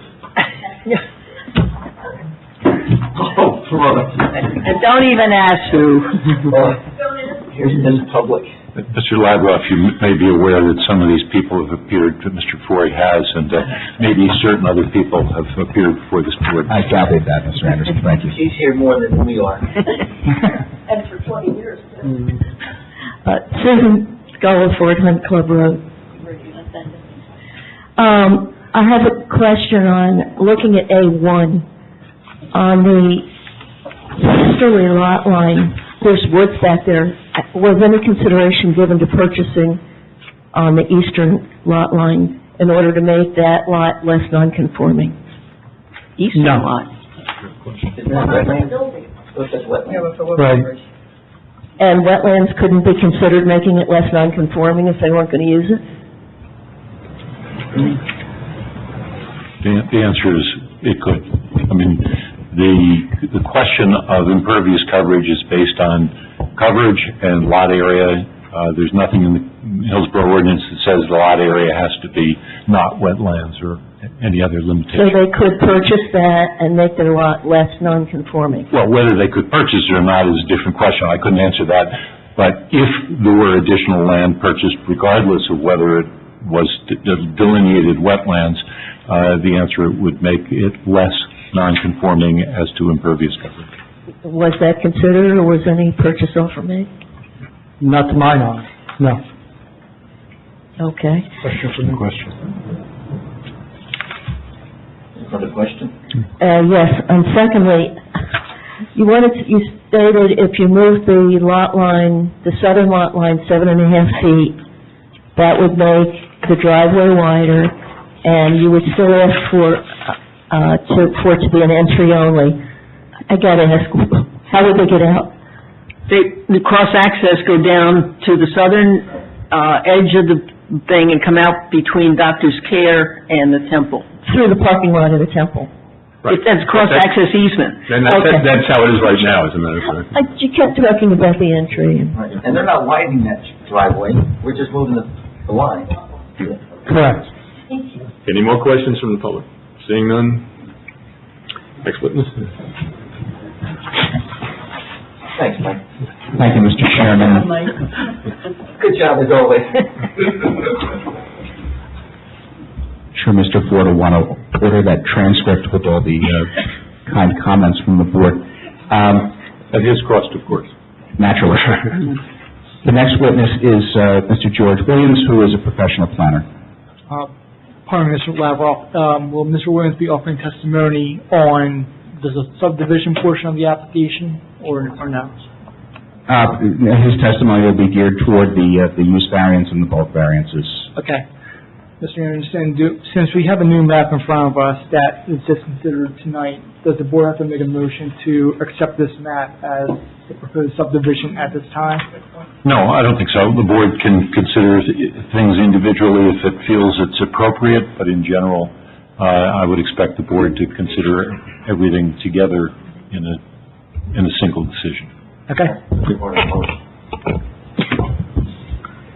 You swear to tell you the truth, the whole truth, and nothing but the truth? I most certainly do. You state your name, please? Certainly. Good evening, Commissioners. My name is George Weedle Williams. Weedle spelled W-H-E-A-T-L-E.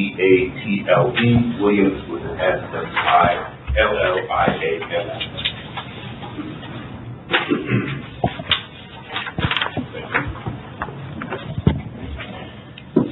Mr. Williams, would you please give the board the benefit of your educational background?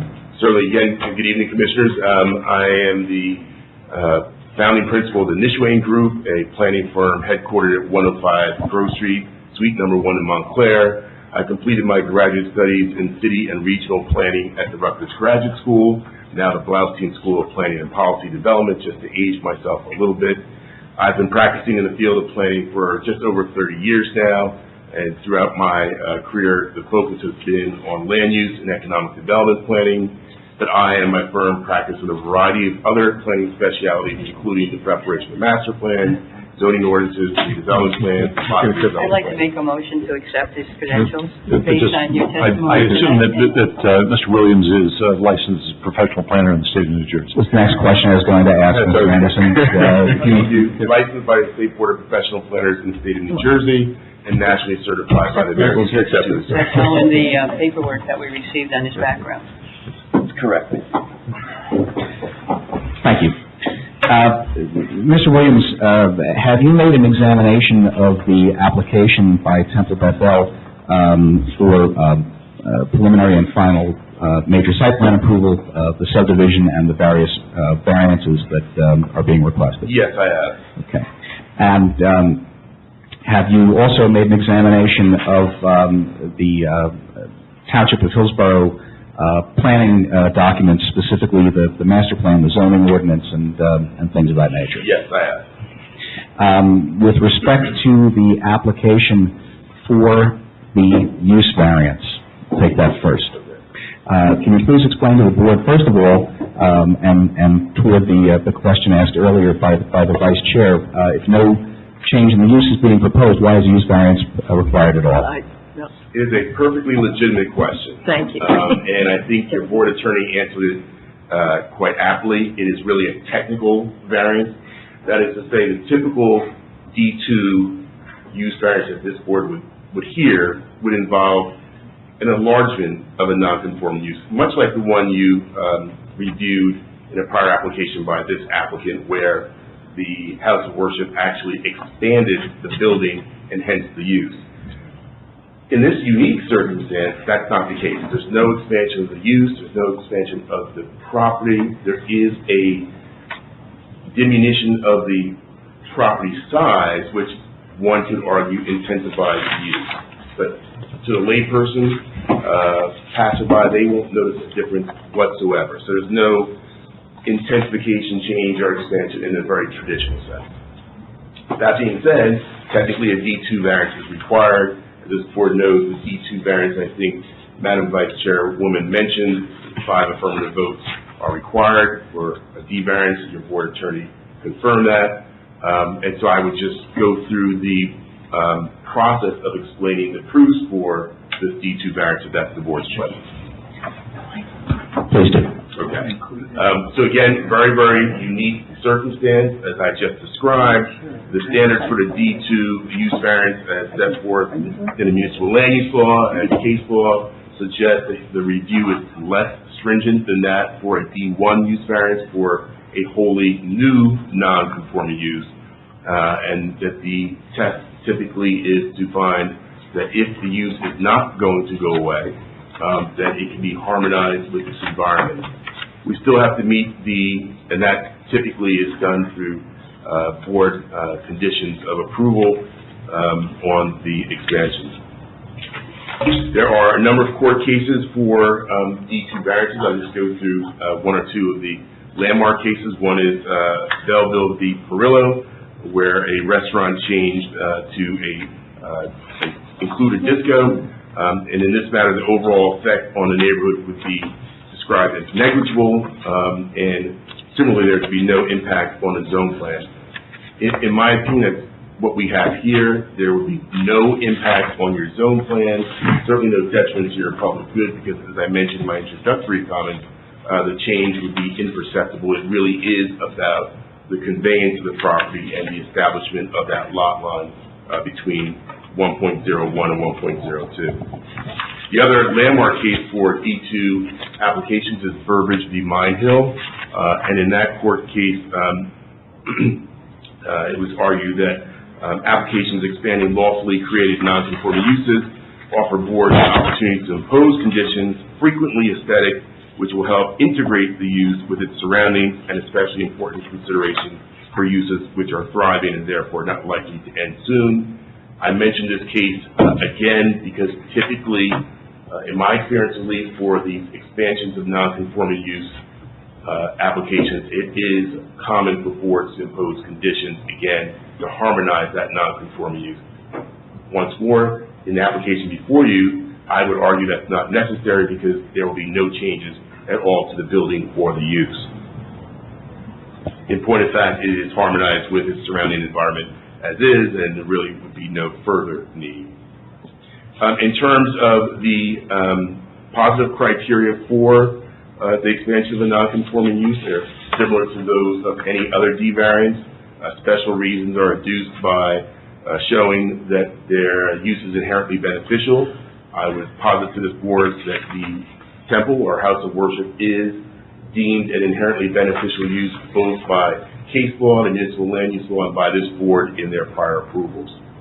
Advancing the purposes of zoning, in this case, in my opinion, just as in your prior approval in 2000 first application, there are several purposes of zoning that would be advanced if you were to approve our application.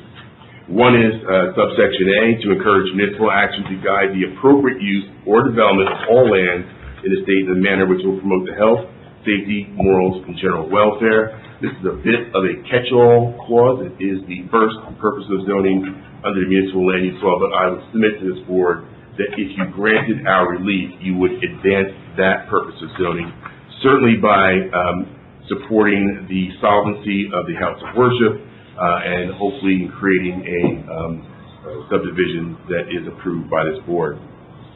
Subsection I of the purpose of zoning to promote desirable visual environment through creative development and good civic design. Typically, when I add this as one of the special reasons, I'm looking at the aesthetics of an application. In this case, as I mentioned, there are no changes, no aesthetic changes either, but good civic design in terms of what you heard from the prior witness in terms of how he approached the subdivision and how we think that makes sense for this matter. In terms of the negative criteria, in my professional opinion, and you know this is a two-pronged test, no substantial detriment to the public good and no substantial impairment to the zone plan.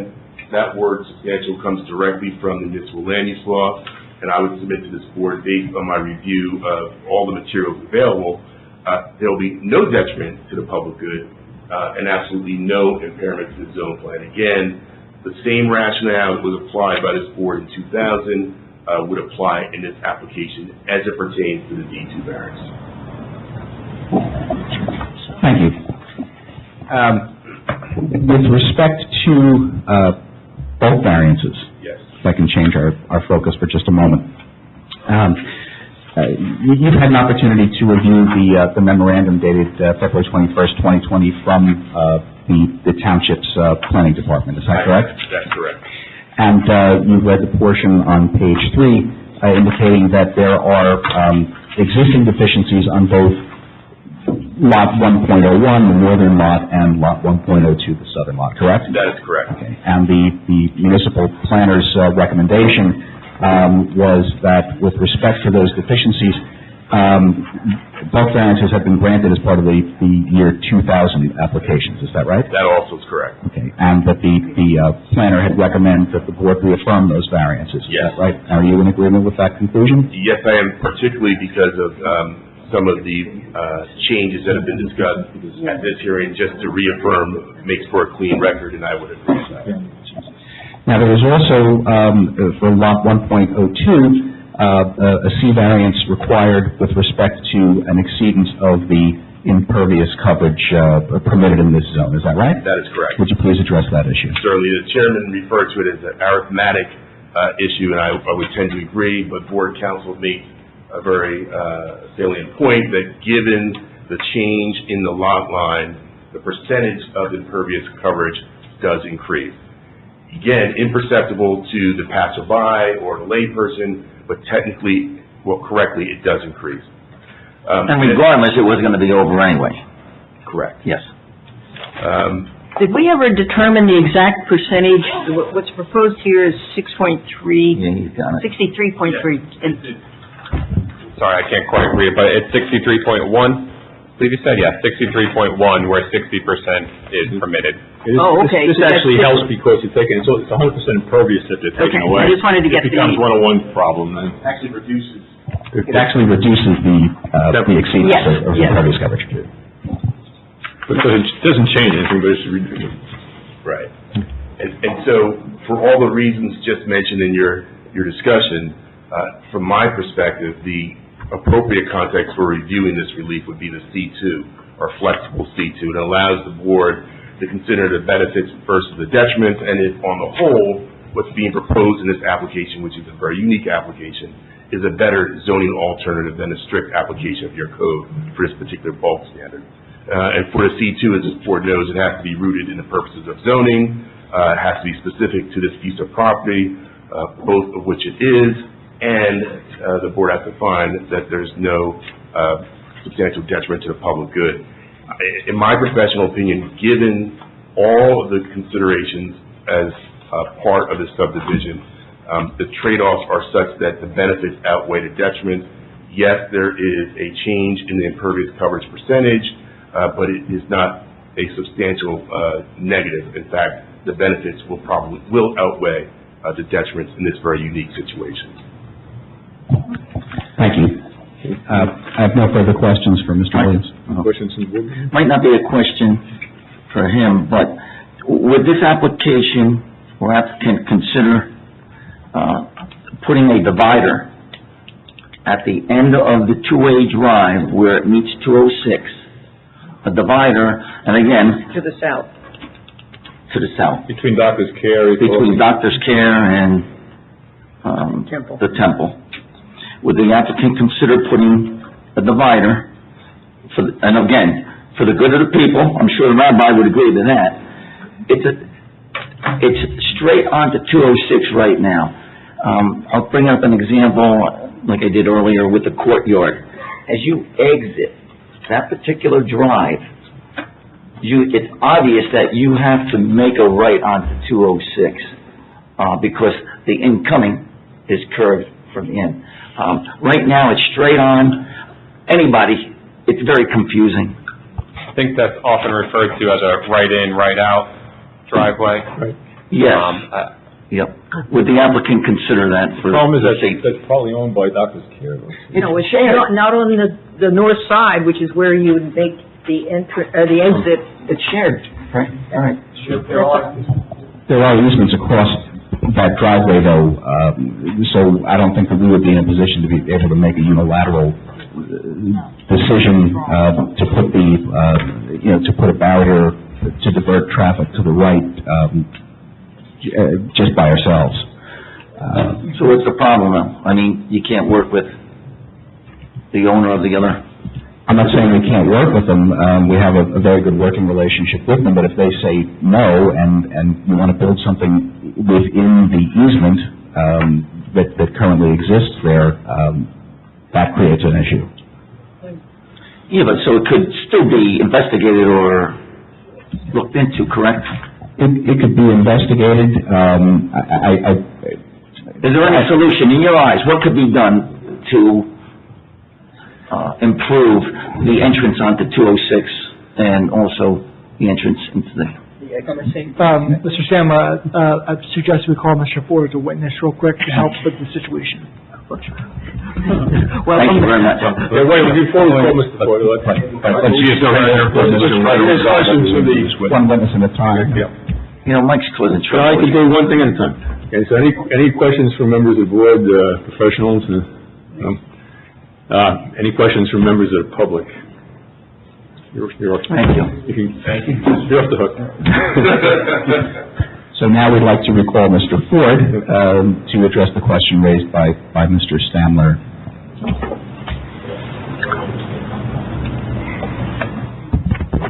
Hey, Mike. Okay, I'm just looking at the safety. I mean, Right. the courtyard works fine.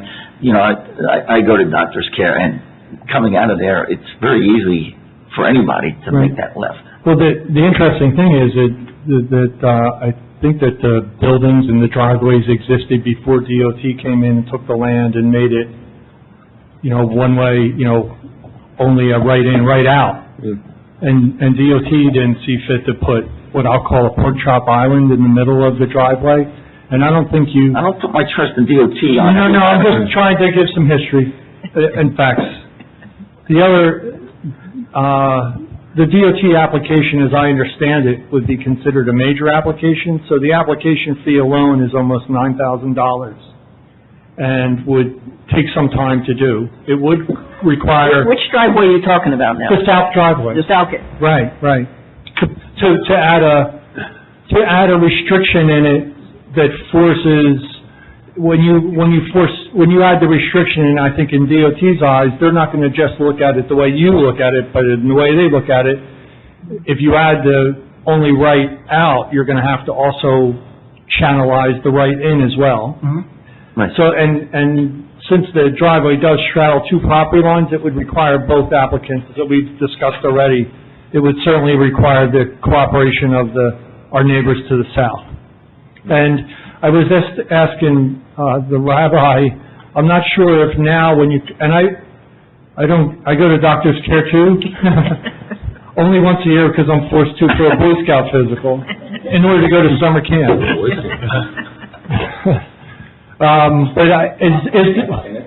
Yes.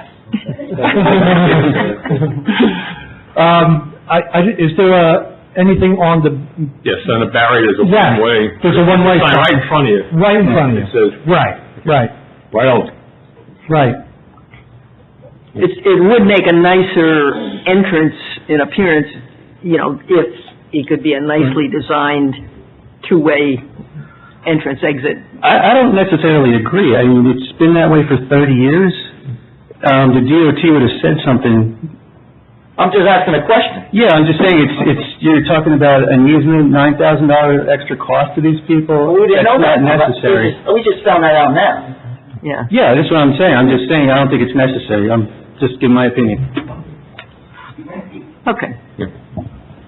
Mr. Chairman, I think perhaps if I can call a rabbi back, he may be able to address the fact that there's never actually been an accident there either. But isn't that, where does the deceleration lane start? Doesn't it Beyond start that. It starts just about to the south or to the north? to the north. North. To the north? Okay. Yeah, but very shortly to the north. Yeah, it's... They're still accelerating. And to the extent the board might consider it, something called a pork chop barrier probably would not be particularly welcome at a synagogue. But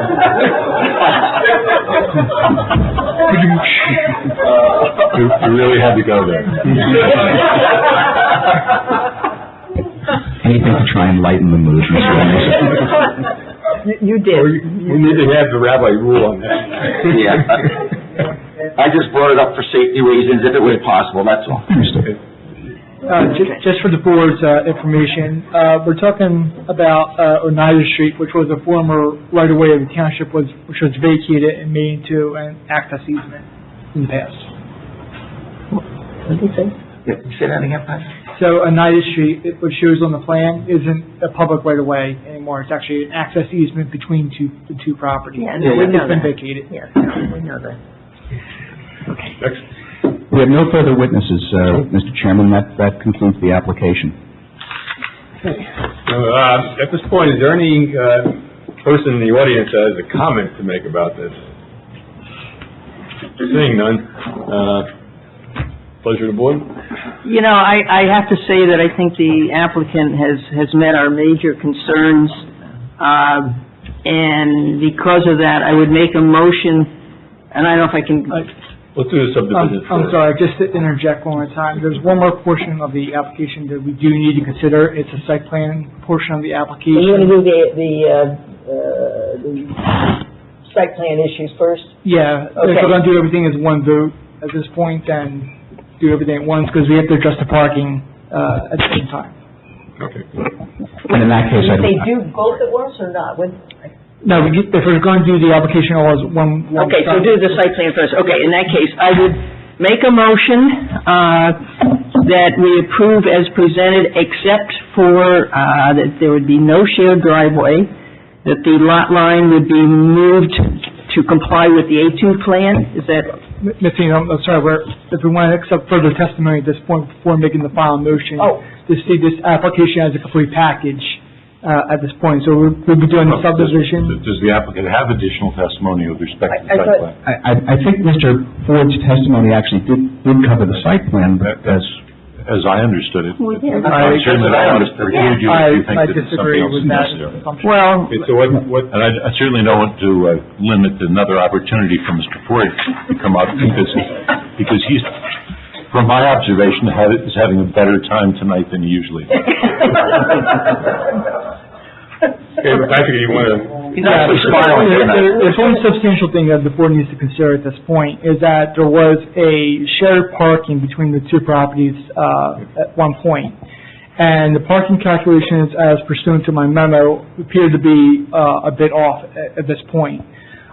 So if we can have some additional testimony from Mr. Ford, at this point in regards to the parking, I think some of it was addressed by the rabbi earlier in his testimony, indicating what times the classroom could be used. But I think we need to clarify all this before we move to the final vote. Okay, so just the parking is the only issue. We addressed the access way, and I think we addressed the stormwater easement. Well, I thought we had a comment about stormwater, and I thought we did the access part. That's what I'm saying, but we haven't just... All right, so just the parking. I'm going to show you the place now. Okay. Regarding parking, there are existing 73 parking spaces behind the temple on proposed lot 1.02. We've calculated that for the sanctuary use, as described by the rabbi, that the required parking would be 72 spaces. Excuse me, I said 73 existing, 72 required. What has been pointed out in the memorandums is that if you had the combined classroom use and sanctuary at the same time, the required would go up by another 20 spaces or 92 spaces. And we're seeking relief for that, for the reasons and rationale that the rabbi described for the existing and continued use of the property. And those reasons were that they don't use them at the same time. Correct. Okay. And that number again was 70? 73 existing, 72 required for the sanctuary, 20 for the classrooms, 92 total required. Relief for the difference between the 90 and the 73 existing. Not easy making a motion, huh? Actually, anything else in your report that needs to be... No, I think we covered everything that we can at this time. But Okay, that's it. Thank you, they do require a waiver for that. Okay, and the waiver... We have to grant the waiver. And the waiver is for... The parking. The parking, okay. All right, now we can sit. If you want to. Okay, all right. I think I'm ready. Subdivision first, so... Okay, and I think, first I'll start with the parking, that we grant the waiver for the 73 parking slots, since the other 20 are not really needed at this point for the activities going on there. And since the applicant has agreed that the lot line will be moved 7.5 feet to the south according to the A2 plan, there will be no shared driveway. There will be a one-way in only driveway, that I would make a motion that the board approve this, the site plan aspects. What did I forget? Well, a couple of questions. That's all it is. We have some clarification. When you said no shared driveway, you mean that both properties can't use it? Because as I understand it... No. Well, yes, with moving the property line, the driveway would be... You meant just in the physical sense, it'll all be on one lot. Yes, they certainly could. But that's incorporated in your, the part of your motion saying that the lot line would be as shown on the revised A2 plan. On A2, correct. Okay. And it would be Only an entrance. And it would be only an entrance onto the property, and then, of course, the cross-access easement in the rear. Will be, well, yes, cross-access isn't necessarily solely in the rear, but there is a whole series of cross-access issues that need to be dealt with in a cross-access and, I think, maintenance agreement. But that would be with the next application? Well, it's the two lots, so, Okay. it would need to be imposed on both. And also, As Mark said, I add that to my motion. thank you. And then also the question of the single stormwater management facility only on one lot. That would require a stormwater agreement to perpetuate the facility and provide for maintenance of the facility. And I assume both agreements would be subject to the approval of the board engineer and attorney. Absolutely. Please add those to the motion. So, thank you for your detail. I'll second that motion. Well, okay, go ahead. And I'll second that motion. Okay, discussion. I have one or two questions. I assume it goes without saying that the site plan is That's A2 is changed to show in only. I mentioned that. Okay. And, what was the second? One way in. She already made all those. I just had a question. Okay. All right, roll call? Roll call, right? Roll call. Mr. Valchek? Yes. Mr. Erickson? Yes. Mr. Sirachi? Yes. Mr. Sandler? Yes. Mr. Lilly? Yes. Vice Chair Haynes? Yes. Chair Herbert? Did you say? Yes. And now we need a motion for D2. Okay, yours. I'll motion to approve the D2. I have no further comments. I think we all discussed it. Second. Second? Roll call, please. Mr. Valchek? Yes. Mr. Erickson? Yes. Mr. Sirachi? Yes. Mr. Sandler? Yes. Mr. Lilly? Yes. Vice Chair Haynes? Yes. Chair Herbert? Yes. Okay. All right, there you go. I think we should take a 10-minute break. Oh, I second that. Mike, you're on a roll tonight. You don't want to take a break?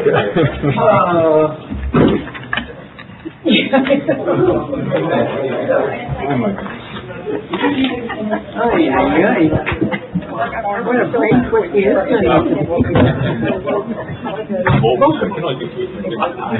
I believe That's why you're chair. And my last one, Marion Shedson, 10 years ago. You are a sons in there. She said, guys like, I could never admit that until I retired. Right, never. Nice thing about being retired when you're old. Well, you know that is, you say that because it's one engineer, you know, I just think it was your saying. The whole thing was much more. I know now why it's.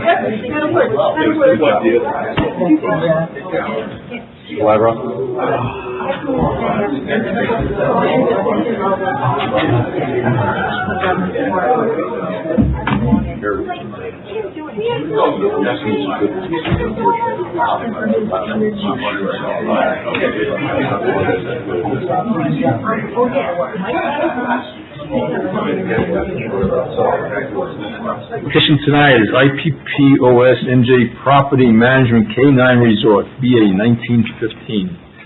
Patrick, would you introduce the applicant? 1914 by my record. Mr. Gorman. Numbers BA 1914 or 15? 14. Good. The last application tonight is for IPPOS NJ Management, otherwise known as K9 Resort. Application number BA-19-14, located at Block 58, Lot 1.01, otherwise known as 63 Route 206. The applicant is seeking preliminary and final major site plan approval, C variance, C bulk variances, and waivers to renovate and expand an existing building for use as a dog care facility that will include a separate veterinarian office and shared access and firmware management facilities with Lot 102, which is the temple, as we just heard. The property is located in the I-3 zone, light industrial zone. Time of decision is 5/30/20. Thank you. Good evening, Mr. Chairman, members of the board, Attorney Anderson. My name is Roosevelt Donat, and I serve as counsel for IPPOS NJ Property Management LLC, the applicant, in connection with its preliminary final site plan approval for dog daycare and resort facility with a veterinary clinic.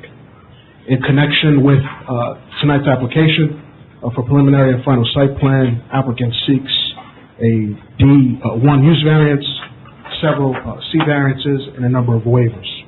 With me tonight to offer proofs and justification for these variances and waivers are several professionals, among them Michael Ford, engineer, Tim Capch, Canine Resorts, Dr. Maale, veterinary doctor, Betsy Dolan, traffic engineering consultant, Mike Pilko, architect, Luca Blessant, franchise owner, and George Williams. With that, I would like to invite my first witness to testify, Mr. Michael Ford, who's been qualified already, so it's a pleasure of the board. I'm going to make him do it again. Yes, I do. Michael Ford, F-O-R-D, with Van Cleef Engineering, licensed engineer. I can accept your qualification. Thank you. Thank you. Mr. Ford, are you familiar with the plans that are being presented tonight? Yes. May you please discuss for the board? You want to please speak closer, Mr. Hardman, not Mike, but you, sir. May you please describe the plans before you? Okay. Perhaps what I can do is give the board the benefit of a couple of exhibits that we're going to use this evening and pass them out. We have the 11. The staff has recommended that we, in addition to the electronic, provide the 11 by 17 copies. So I'll pass around to. Can everybody out there see that without me turning off the light?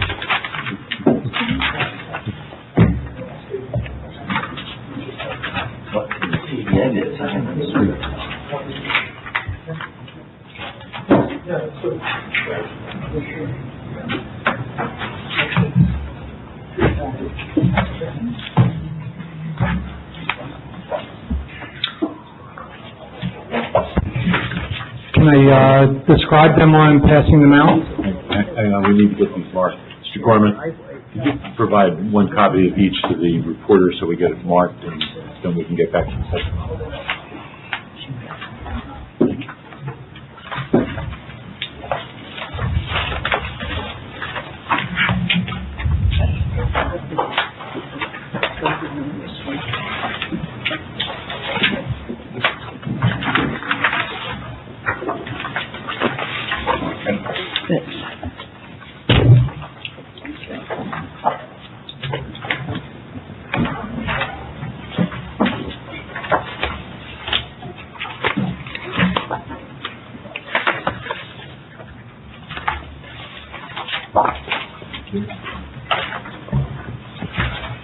Is it okay if I talk while you're passing them out?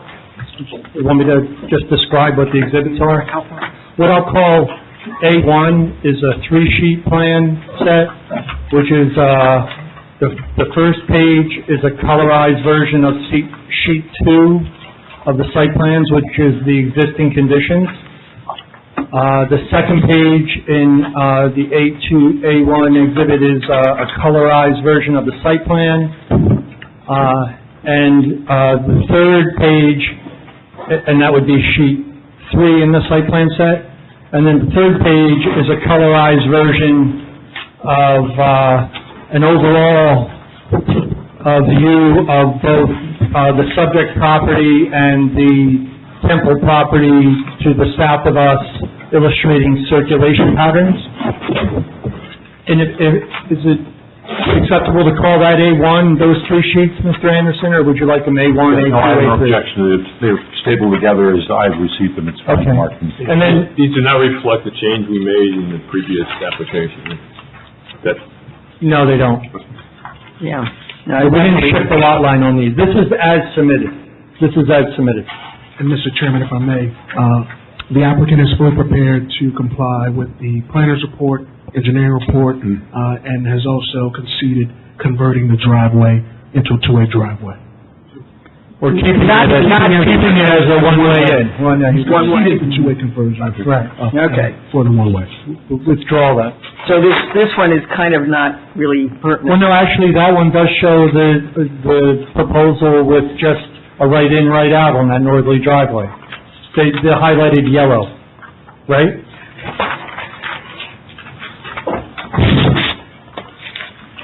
Yeah, but I thought we said no. Oh, I'm sorry, you're right, I'm sorry, you're right. I was just testing you. Mike, it's getting late. You're paying attention, all right. Okay, moving on. A2 will be the, documents that are connected by the spiral with K9 resorts on the cover. And that's several pages, and I have an electronic version of that too, so we can refer to it both, on the desktop in front of you as well as the screens for the audience, behind us. And then, what I'll call A3 is another packet that's stapled, and that's the, planner's report. So I'll speak to A1, which is those three sheets regarding the site plan. A2 is with regards to the operation of the facility, which will be spoken to by others, including, the operator of the facility. And then A3 will be with regards to the planner's testimony regarding the use variances. Okay. First, I'd like to start with just outside agencies. We've already been to the County Planning Board, the local Soil Erosion Sediment Control District, the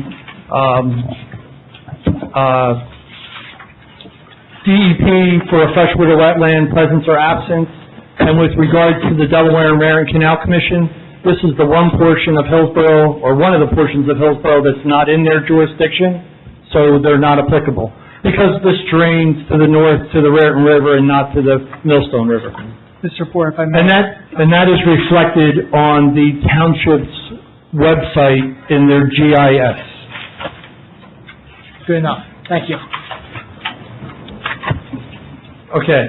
And then with regard to the DEP freshwater wetlands, the determination was an absence. There's no wetlands or wetland buffers on this particular piece of property.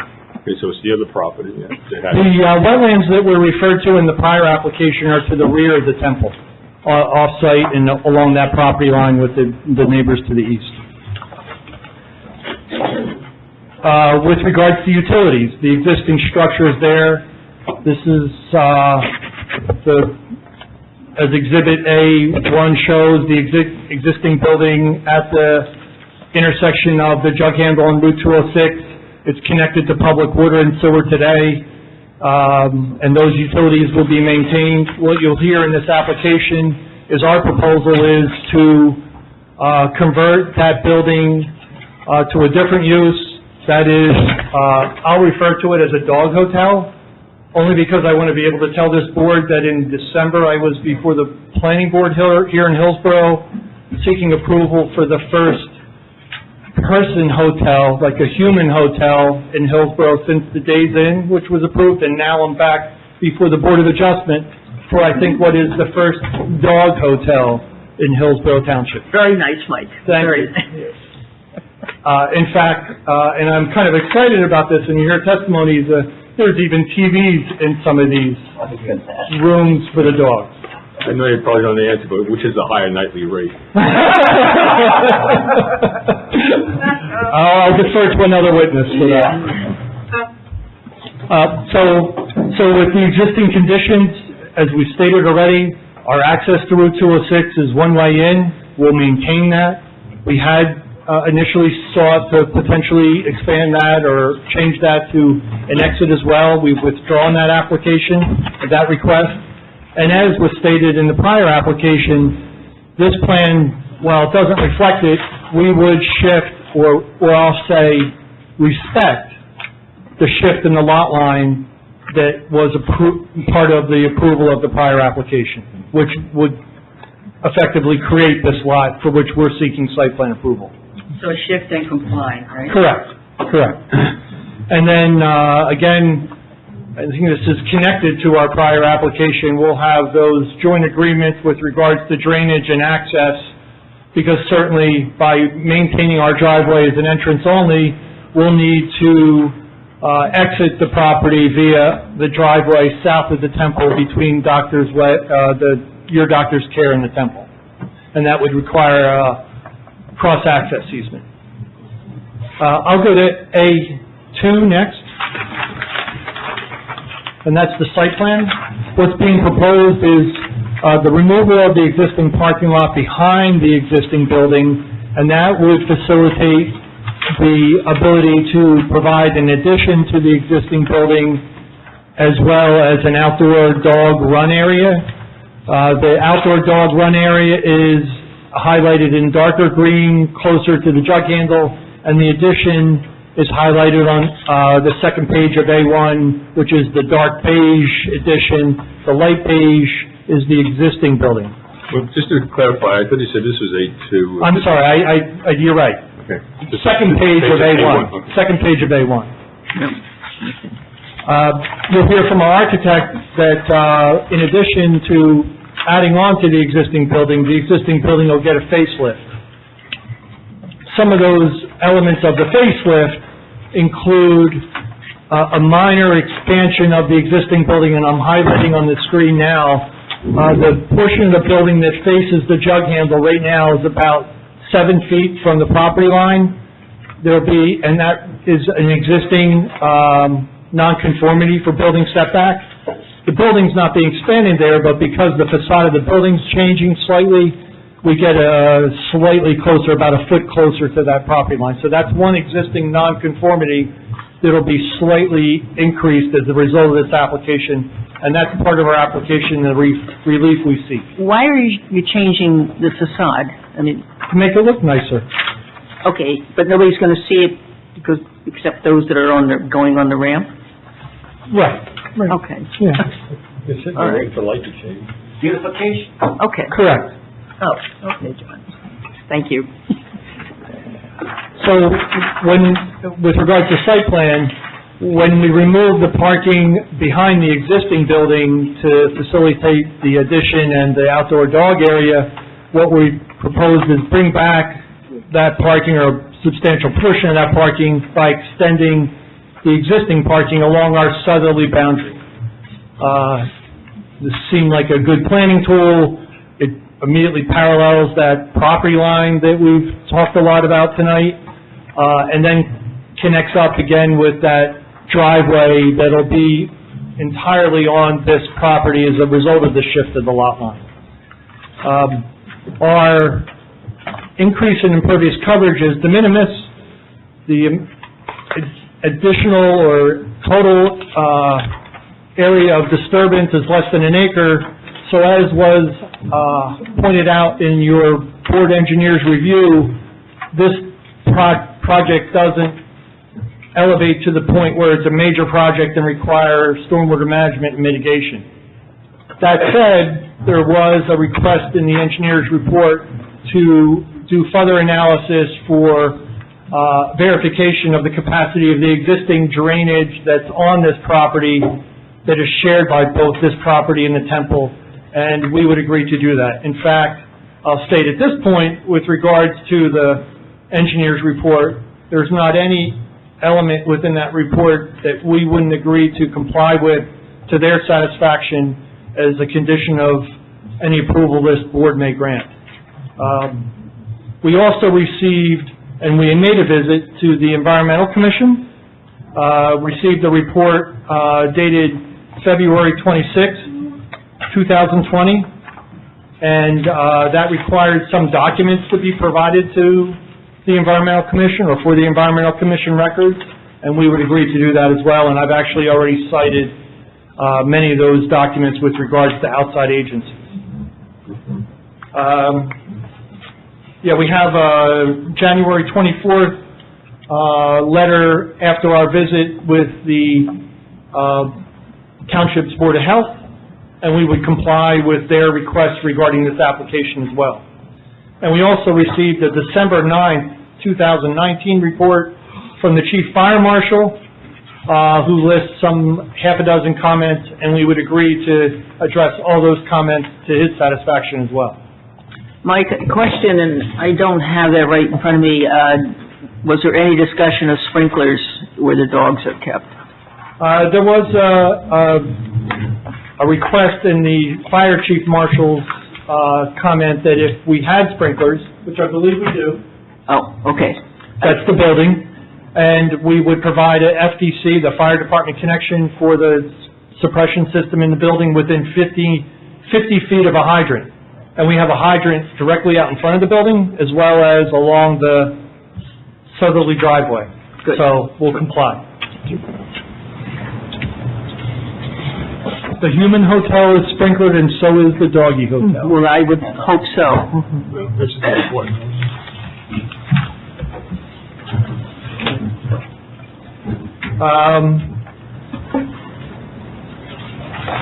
With regards to landscaping, we received, I'll say, some comments regarding landscaping. We've complied to their satisfaction. That is both in your planner's report. Specifically, there's a new trash enclosure that's being provided at the end of the expanded parking area. It'll be fenced on all three sides with a gate on the open side facing the parking lot to provide for access. What we don't show on the plan, but we'll add, is some landscape screening around the perimeter of that wood fence parking area, or the trash enclosure. Then with regards to other landscaping, we've shown the existing trees to be disturbed, calculated the tree mitigation requirement, and provided the 16 shade or replacement trees. There's 3 places on the plan where that number's identified. 2 of them say 16 trees. 1 incorrectly is a typographic error, says 18 trees. We'll make that correction. That was pointed out by Mr. Euro. With regards to other landscaping, we've proposed, while we're not changing our parking that's closest to Route 206, and right now that existing location is non-compliant, requires it to be 30 feet from a property line. It's about 19 feet from the front property line, but there's minimal landscaping there now. As part of our landscaping plan, we've provided shrubbery immediately along that curb line, and we've also complied with the township's street tree ordinance with regards to plantings along our frontage. So besides making the building look nicer, we're going to make our frontage look nicer as part of our landscape package. And since that drive's an entrance only, now it doesn't block the view of trying to get onto 206. Correct. Right. Speaking of that, There won't be any plantings in any site triangles. Mike, I don't know if you're going to address, I'm looking at your circulation plan on the driveway, or the parking lot, and you're showing, directing the traffic as if you do have an exit there. Are you going to change the arrows within the parking area itself so that you don't have the cars coming out, and instead of making a right on to the highway, you're going to be directing them towards the back of the property? Correct. Okay, Correct. so these arrows are going to be changed around somehow? Correct. Right. That's actually one of the sheets that was added to the site plan, and we'll make those corrections to accommodate what we've agreed to do at the on-site of this meeting. Okay.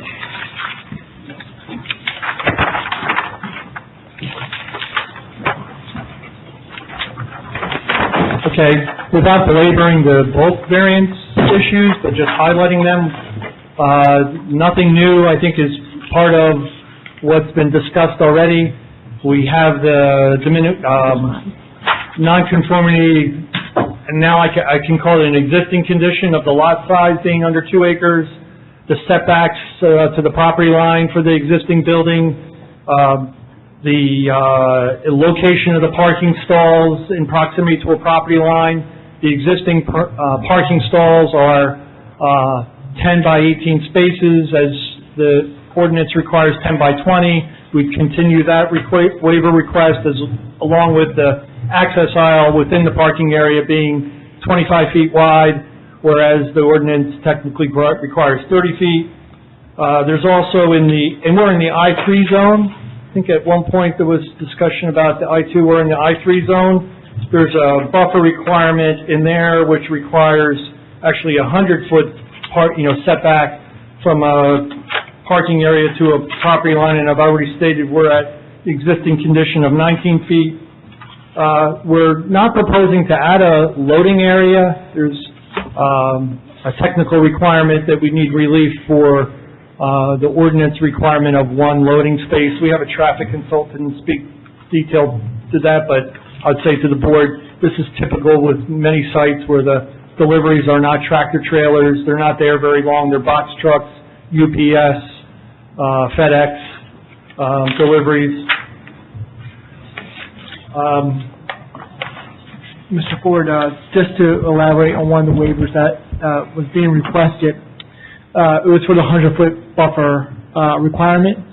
I believe this isn't needed in this situation because that part of the ordinance is only if it backs up to a residential zone or a residential property that's adjacent to the applicant's property. It doesn't really cover this. What would need to be done was for the 30-foot buffer waiver would take effect at this point. Yes. I'm not sure what he said. So Patrick, are you saying it only has to be 30 feet? Yes, right. Oh, okay.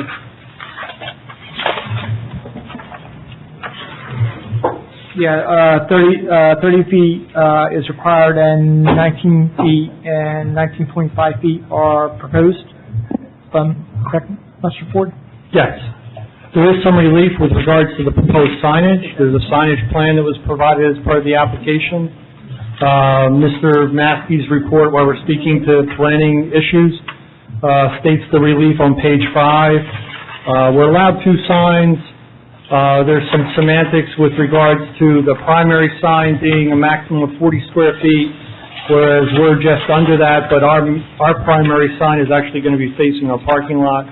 We have, the architect will speak to that in more detail, but that's a technical relief required as part of the application. And then also the architect will speak to the architectural and site design overlay standard relief that's required primarily with regards to the existing and proposed buildings. I don't think, there's anything else in Mr. Maskey's report pertaining to the site plan that I need to address. The opinion on signage is, I think this is something that can be easily corrected. I think you can usually make the signs compatible without requiring a waiver whatsoever. I think between the discrepancy and the sizes being proposed, it's very minute. But since that's what's presented to us, we have to call it out in our report. So I would make a recommendation, instead of going for a waiver, that you could probably make the signs compliant at that point. One of our other witnesses will address that. Yep. Is there anything else, Mr. Gorman, regarding site planning on? With my memorandum, our board engineer will take care of the parking and loading, access and circulation. We talked about signs. Our engineer will take care of mitigation. Their architect will take care of the ASBO requirements. Until we get to the use variance. Okay.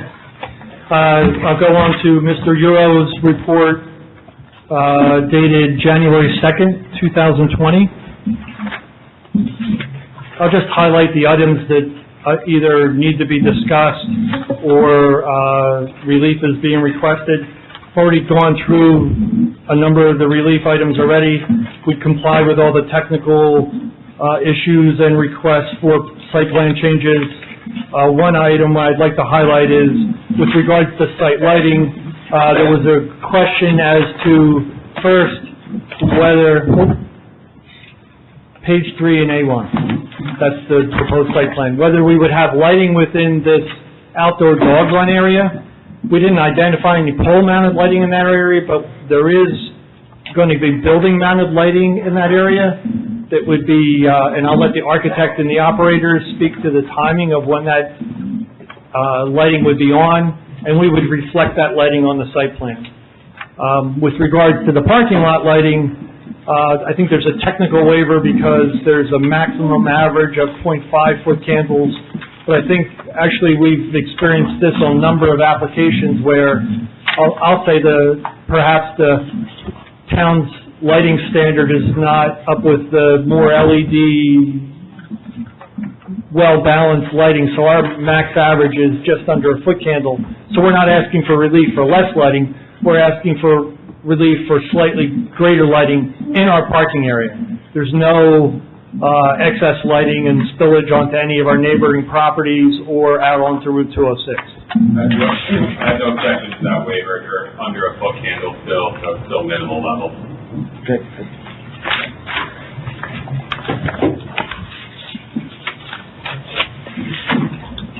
Did I say I think I'm done? Yeah. I think, in the interest of time, I don't want to belabor items, and I could go on for a long time, but... We know. But since you didn't come up with the second site plan like you did for the first one, you're gonna have to come back, or the condition will be that you... Well, actually, the A2 that was in the prior application not only addressed the results of the lot line shift on the Temple lot, but it also addressed the lot line shift on our property. So don't you need to introduce that for this application? I can repeat it, I'll say. Well, certainly the site plan will have to be modified. Correct, absolutely. But my impression is that It'll have minimal impact on this application. We can review that as Right, part of and the coverage has to be changed slightly to... Correct. Right. But the real question is there anything that would be left to your discretion? It seems to me that if you follow what was approved with the Temple, there simply is no choice. You just need to confirm that it's done correctly. Correct, and I think we actually have the lot coverage number already on the prior revision from the earlier application. For this, we have it for this lot also. Okay. But it just has to be introduced in this application. Absolutely, absolutely. Just a couple of quick things. Will your traffic engineer be discussing parking? Parking and circulation, and yes. Okay. As far as utilities and stormwater, we mentioned we will need stormwater easements between the two properties. You agreed to look at the capacity analysis. What about other utilities as far as water, sewer, gas, electric? Where do they come from? Do we need any utility easements for those? Any new connections? Are you using the existing ones? Well, as part of the building permit application, should the board approve this application, the architect would go on to detailed construction plans. So there may be a need to update or rectify, I don't know the age even of the existing utilities, but to answer your question regarding the location, we actually have a sewer line running directly across the front of the property today. I believe that's where our lateral connection is, so I would envision that would stay. And so is the water out in front of our property. And then utilities, electric, would remain the same to the extent they can or be upgraded to accommodate this new facility. That is the expansion of the building and the proposed use. But we don't anticipate any need of any easements on any other property. Mike, in this that I have in front of me, it says that the applicant is being shared the stormwater with the temple. Is that correct? Correct. Regarding landscaping, you touched on it earlier, so one or two other comments. There is a requirement in the ordinance for landscaping between the parking area and the building. You are proposing some shade trees, it looks like.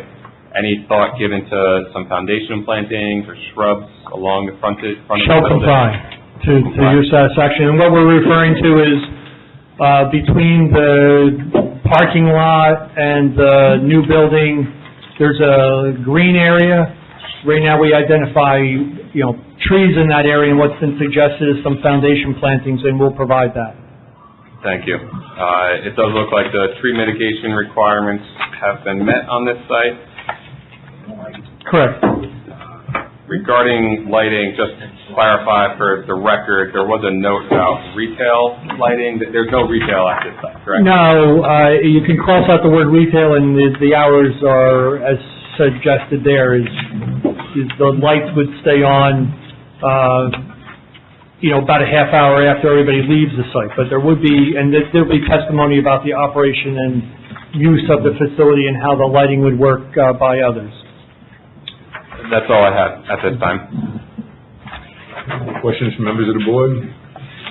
Any questions from members of the public for this witness? Seeing none.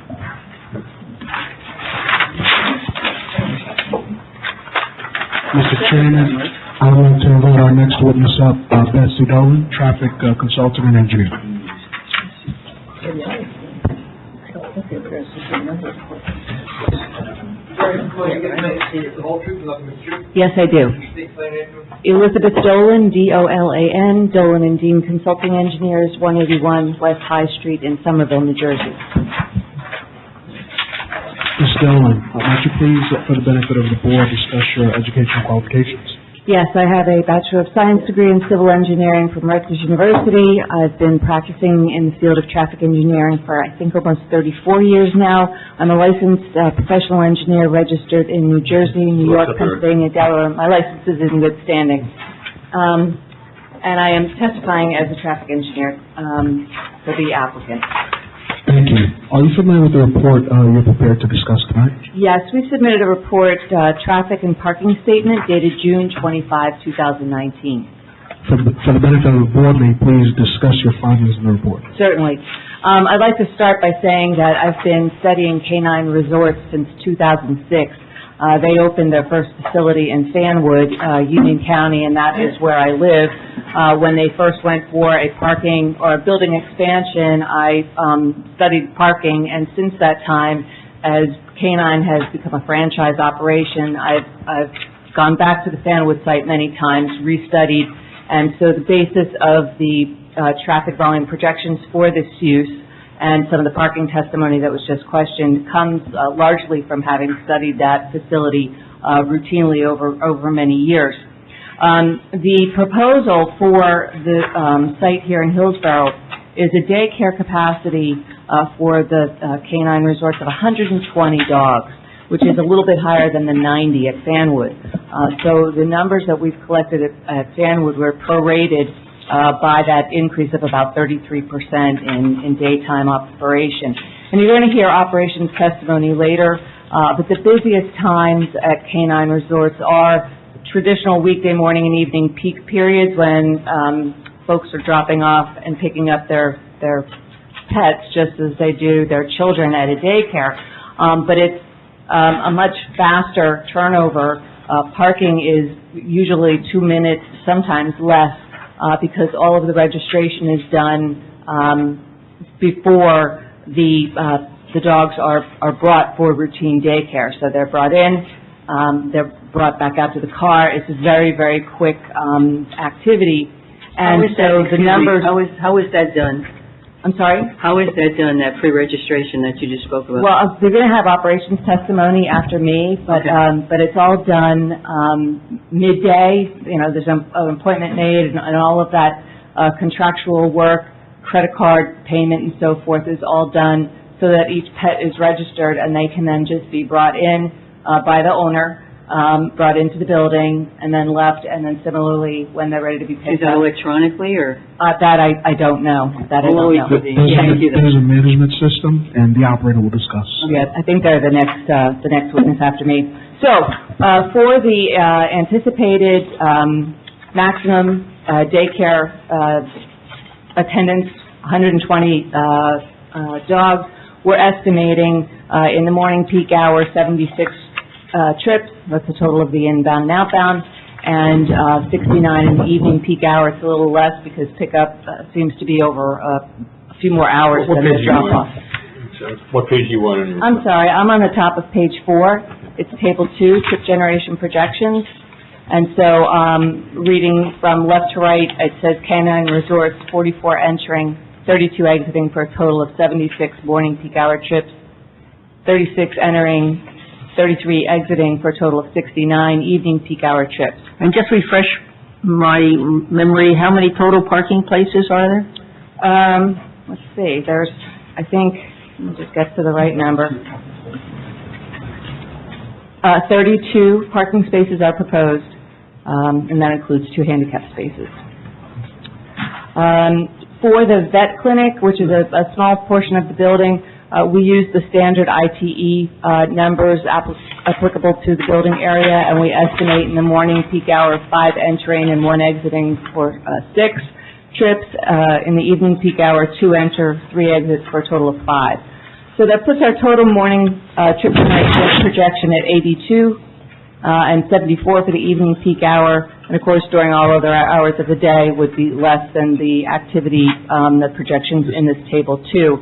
I've also included on page 4 of the report, trip generation for the former daycare use, and this would also be a required calculation to determine whether or not we need to go to NJDOT.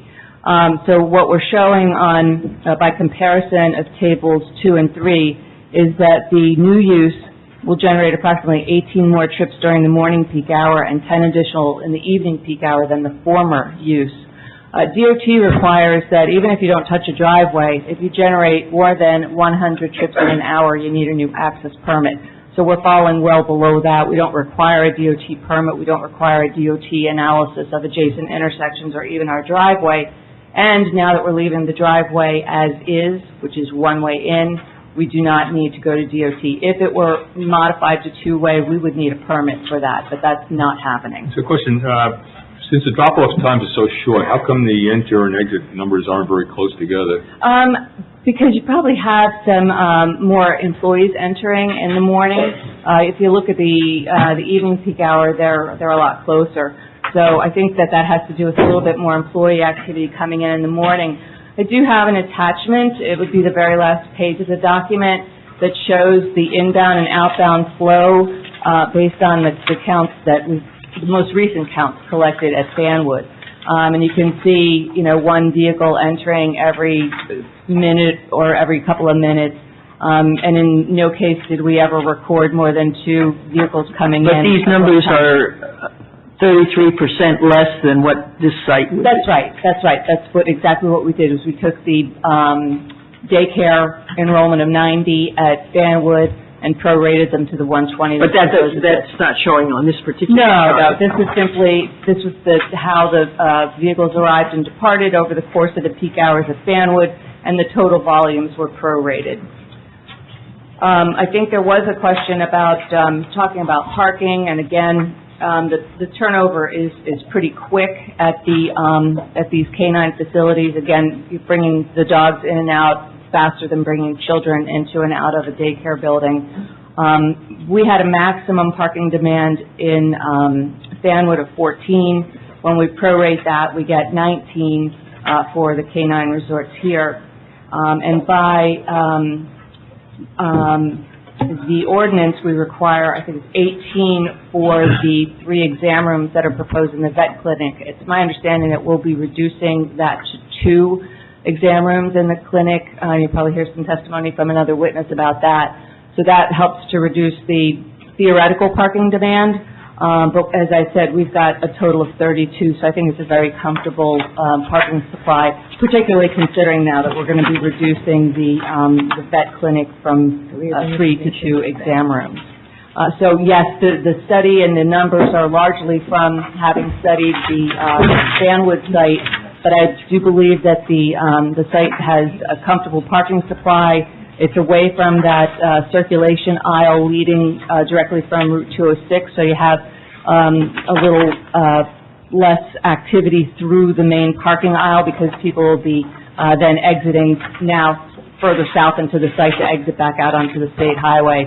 The parking spaces are 10 feet wide, which is very comfortable for high turnover, with a 24-foot circulation aisle in between. And I think Mike testified before that we're not having tractor-trailer deliveries here. We're going to have FedEx-type vehicles. And again, you'll hear from the operations testimony in more detail about the frequency of those deliveries. And the only thing is not just sharing the other driveway, the southern driveway with Doctor's Care. You're going to have to take their traffic into consideration. Right, but they can still come in at their southerly driveway. Right, so it's the exit that... It's really the exit, which is no different from what it had been in daycare use previously. And just I know it's not part of this application, but what Mike had said about any modifications to that southerly driveway by the doctor's office, again, that would qualify for a major access permit application, which currently is running 6 to 9 months, and it's a pretty pricey deal. Do we have plans to show only 2 examination rooms? No, because that was something that was only just discussed with the project team in preparation. So we don't have that. Okay. But the addition is still going to be as presented, or is that going to change? Yes, it would still be the 1,500 square feet for the vet clinic and the balance of the area for canine resorts. What's going to happen to the extra space that's not going to be an exam room? There is another use for that you'll hear from operations, I don't recall.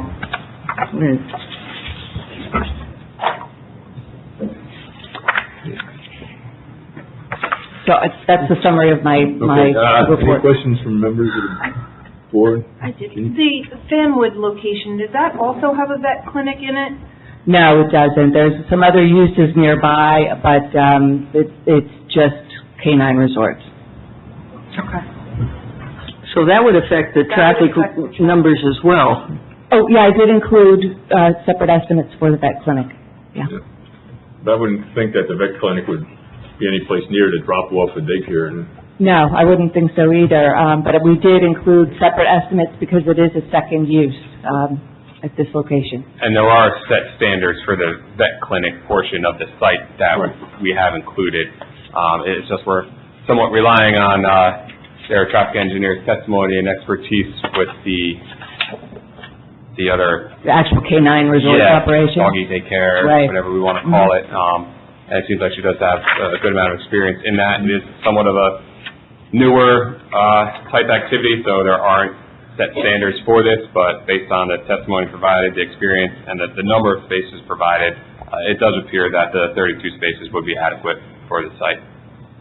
Could you just touch on a little bit of the access exiting the site? I know there was a discussion with the last application over the one-way versus two-way driveway here. So now that it is one-way, like we said, everyone's going to be exiting through the site, going through the temple's property.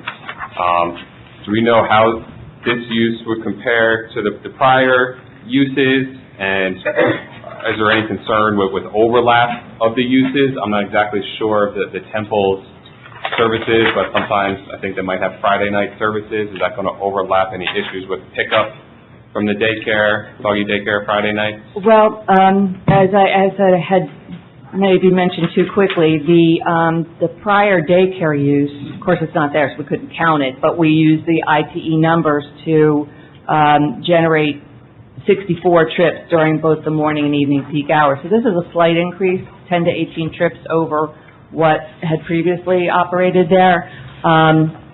So the impact, if you will, would be maybe a few additional cars on the egress back to 206, and that's a self-contained situation on the subject property. Because just for some of the board's awareness, when you refer to the 18 additional trips, that's inbound and outbound, correct? That's right. So it's actually, 30 to 34 exiting vehicles associated with the prior use. And actually, if you look at they're pretty comparable. When you look at just the exiting activity, we've got 33 projected versus 30 on the prior use, 36 projected versus 34. So it's only 2 to 3 additional exiting vehicles compared to the prior use during the peak hours. And you didn't provide the Saturday midday peak hour because, in your opinion, that would be significantly less than the weekday morning and evening? Yes, and you're going to hear more from the operations witness on that. And perhaps they'll testify this, you mentioned it, as far as truck traffic, number of trips of trucks, this is not a truck generating type use, it would only be the occasional deliveries in and out? Right, you'll hear specifics on the number of deliveries per week, but generally I shouldn't say generally, no qualifiers here, those vehicles can fit into a standard parking space when delivering product to canine resorts. And just one more, since this is less than 100 trips generated, should not have any major impact on level of service surrounding intersections or driveways? That's correct, and even if we weren't looking at what had previously been there, we would still not qualify for a permit or analysis because we're maxing out at 82 peak hour trips, and DOT's threshold is 100. Whenever you're impacting an intersection by 100 vehicles in an hour, there can be an impact, and that's what needs to be measured. We fall below that without taking credit for the prior daycare use. Thank you. You're welcome. Any more questions? I got a couple of, Mr. Chairman, if I may. Mr. Dolan, there was discussion in the prior application about the adequacy of the parking on the temple parking lot, but if I recall correctly, Rabbi Black indicated that there were times that the temple needed to seek overflow parking, and he described how they did that. Do you know whether this applicant has had any discussion with the temple about permitting overflow parking within their parking area when the temple may need it? I don't know that, but I know they're here and they can answer that question. It seems to me it might be useful for the board to know whether there's been any discussion, and if so, what that discussion was. My other question has to do with what will now be the sole exit driveway. That would be through the temple property. Obviously, we're going to need cross-access easements for that, and through this driveway, which has been described as being adjacent to your doctor's care. Are you aware of what arrangements exist for that driveway, that is the one on the south side of the temple property? The only thing that I'm aware of is that the daycare that had previously been in this building on the subject property had also had the similar arrangement where they would have to egress through that southern driveway.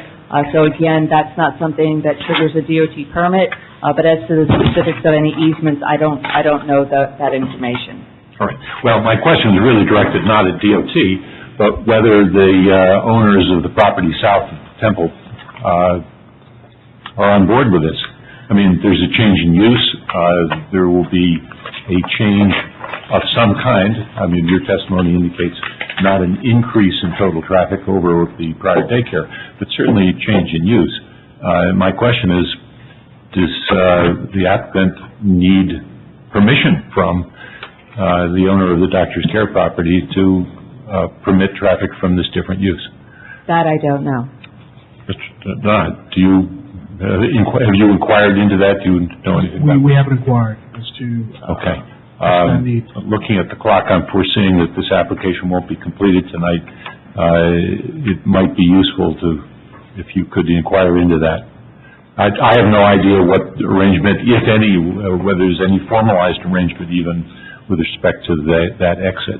I would agree with that. I think we've been focusing on the access easement with the temple's property, but since that other southerly drive is not a municipal roadway, it is a private shared access drive with the temple and the doctor's office, I think that would be a three-party access agreement, yes.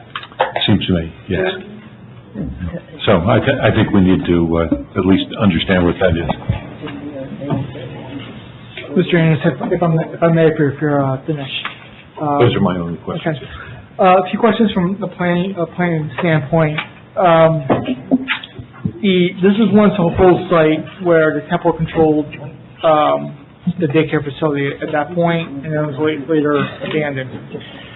We're now proposing two new uses in this building that will be using the same access. That will be accessing through the rear of the temple parking lot.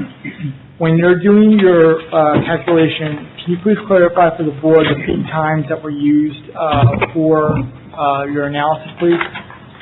Generally about 7 to 8 a.m. and 5 to 6 p.m. Okay. Now, the temple facility itself has its high holy days and also its other holy days of obligation, which brings substantial traffic to that site.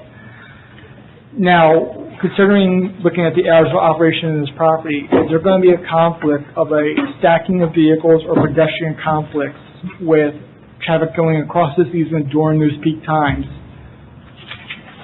Well, certainly there's going to be activity, and if let's say that the parking lot at the temple is full, then people who are picking up their pets at the end of the day, when there's a service on High Holy Day, certainly they have to drive through the parking lot. So if there's people walking through the parking lot, that's the parking lot situation. So I have not done any specific evaluation of parking demands for the temple or trip generation estimates for high holy days or peak activity, but certainly the overall site is designed with circulation for vehicles and, generally there's an expectation that there may be pedestrians in the parking lot, but I don't have any specific analysis or evaluation performed for those conditions. Because now we have an increased amount of trips upon, which was already there for what you've shown in your report for daycare.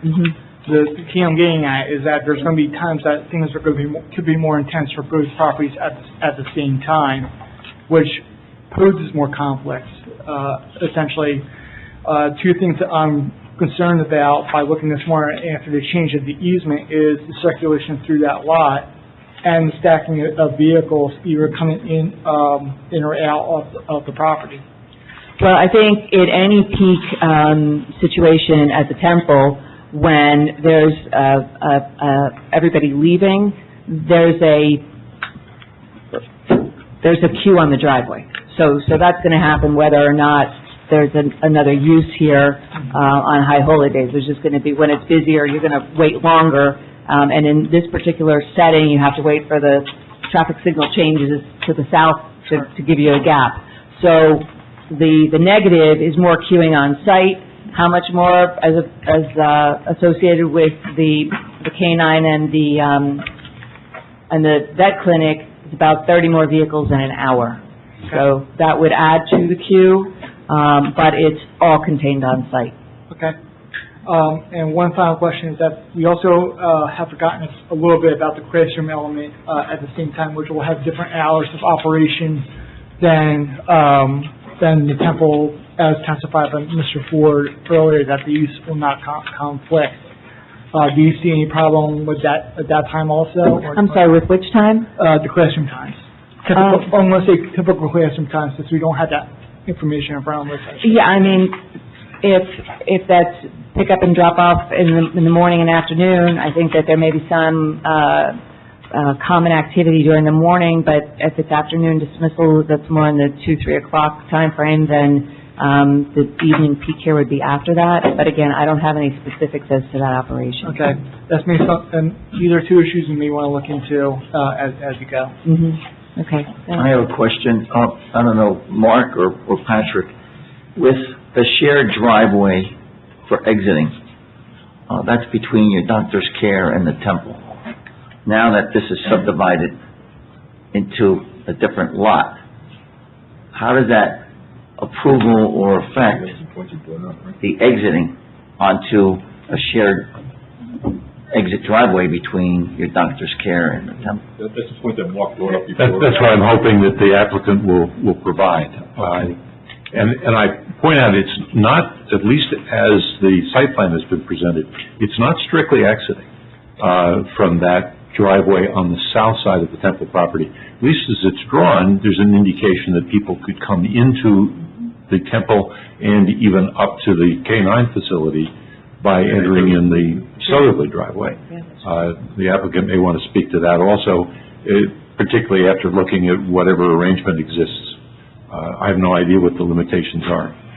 I mean, just one of the reasons I asked the question is if there is an agreement for that shared driveway, again, I'm being the one on the southerly side of the temple property, if it refers simply to the use by the temple, something's going to have to be addressed. And Attorney Anderson, to that point, we will review any easements that are currently in force on the property, and if it is necessary, to receive permission from any other parties. Can you speak a little louder? If it is necessary to receive permission from any other parties to use that access and entryway, we'll seek that. Yeah, certainly, I'm sure you will. I think it would be good if you were able to provide the information to the board that's been accomplished. If they're going to approve this and it's subject to essentially a veto or a partial veto by someone else, the board should be aware of that. Any more questions from board members or professionals? Any questions from the public for this witness? Sorry.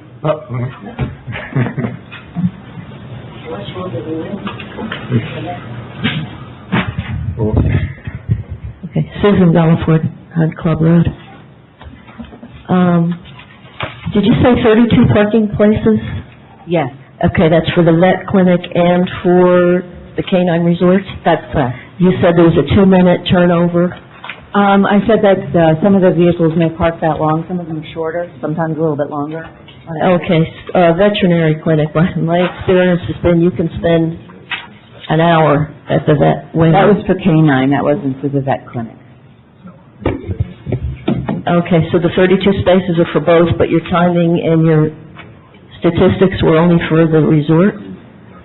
I testified to two different things. I testified that, in my opinion, and based on the research at canine resorts, that 19 spaces might be needed for canine resorts, and by ordinance, 18 are required for the clinic if we have 3 exam rooms. The applicant is talking about reducing it to 2 exam rooms, so that reduces the requirement to 12. So if you look at 12 and 19, that would be 31, and we have 32. Okay. The peak hours for you're only here for canine resort? I was wondering, are the peak hours the same for the vet clinic as for canine resort? What we have to do is evaluate the peak in the morning and the evening. So traffic engineers typically look at the busiest hour between 7 and 9 in the morning and between 4 and 6 or 7 o'clock in the evening. So for canine resorts, we're looking at about 76 in the morning and 69 in the evening. And then for the vet clinic, 6 trips in the morning, peak hour, and 5 in the evening, peak hour. So that's not necessarily the busiest time of the vet office. That's what we call the peak street hours of analysis. Okay, 2 minutes to drop the dogs off. You'll have, I guess, enough, I know you're not operations, but there'll be enough employees there that a person would basically take their dog in, somebody's waiting, takes the dog, they return to their car. Yeah, it's very quick. I've watched it, as I said, many times over many years, and you will hear specific operations testimony about how they make it work. Okay, and the dogs would all be temperament tested, so you wouldn't have dogs that would skew your figures. I don't know anything about that. I'm just talking about the traffic and parking observations that I personally have been involved with. Okay, thank you. Any more questions? At this point, you have more witnesses. We normally cut our new testimony at 10 o'clock, so we're going to need to come up with how many more witnesses? At this point, Mr. Chairman, I have the architect and the planner remaining. And the operations? And the operations. That's 3 more, so we're going to need a couple of hours probably, another meeting, which should probably be May at this point. Yeah, let me grab the schedule real quick and be with you in a second.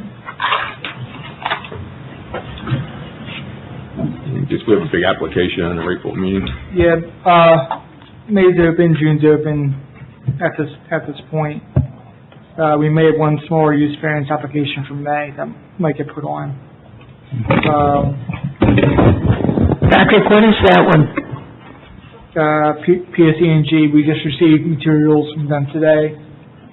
We have to deem them complete. Okay, but you scheduled them for May? Not scheduled yet. Oh, okay. Deem them complete, you submit their final things the other day, we have to review it. Okay, so we could schedule this for May? If we want to, yes. Okay. The applicant would like to carry the application. Yes. Great. Next available hearing. It had to be May. Just be advised, the time of decision on this application was May 30th, I believe. I'm going to just recommend an extension, a small extension just in case. In case we get a snowstorm or something. Yeah. Well, I would suggest, look, we had no so far this year, you've got to come sometime. That's what I'm saying. It's through the end of June at least. End of June would be appropriate. That could be filed through our office.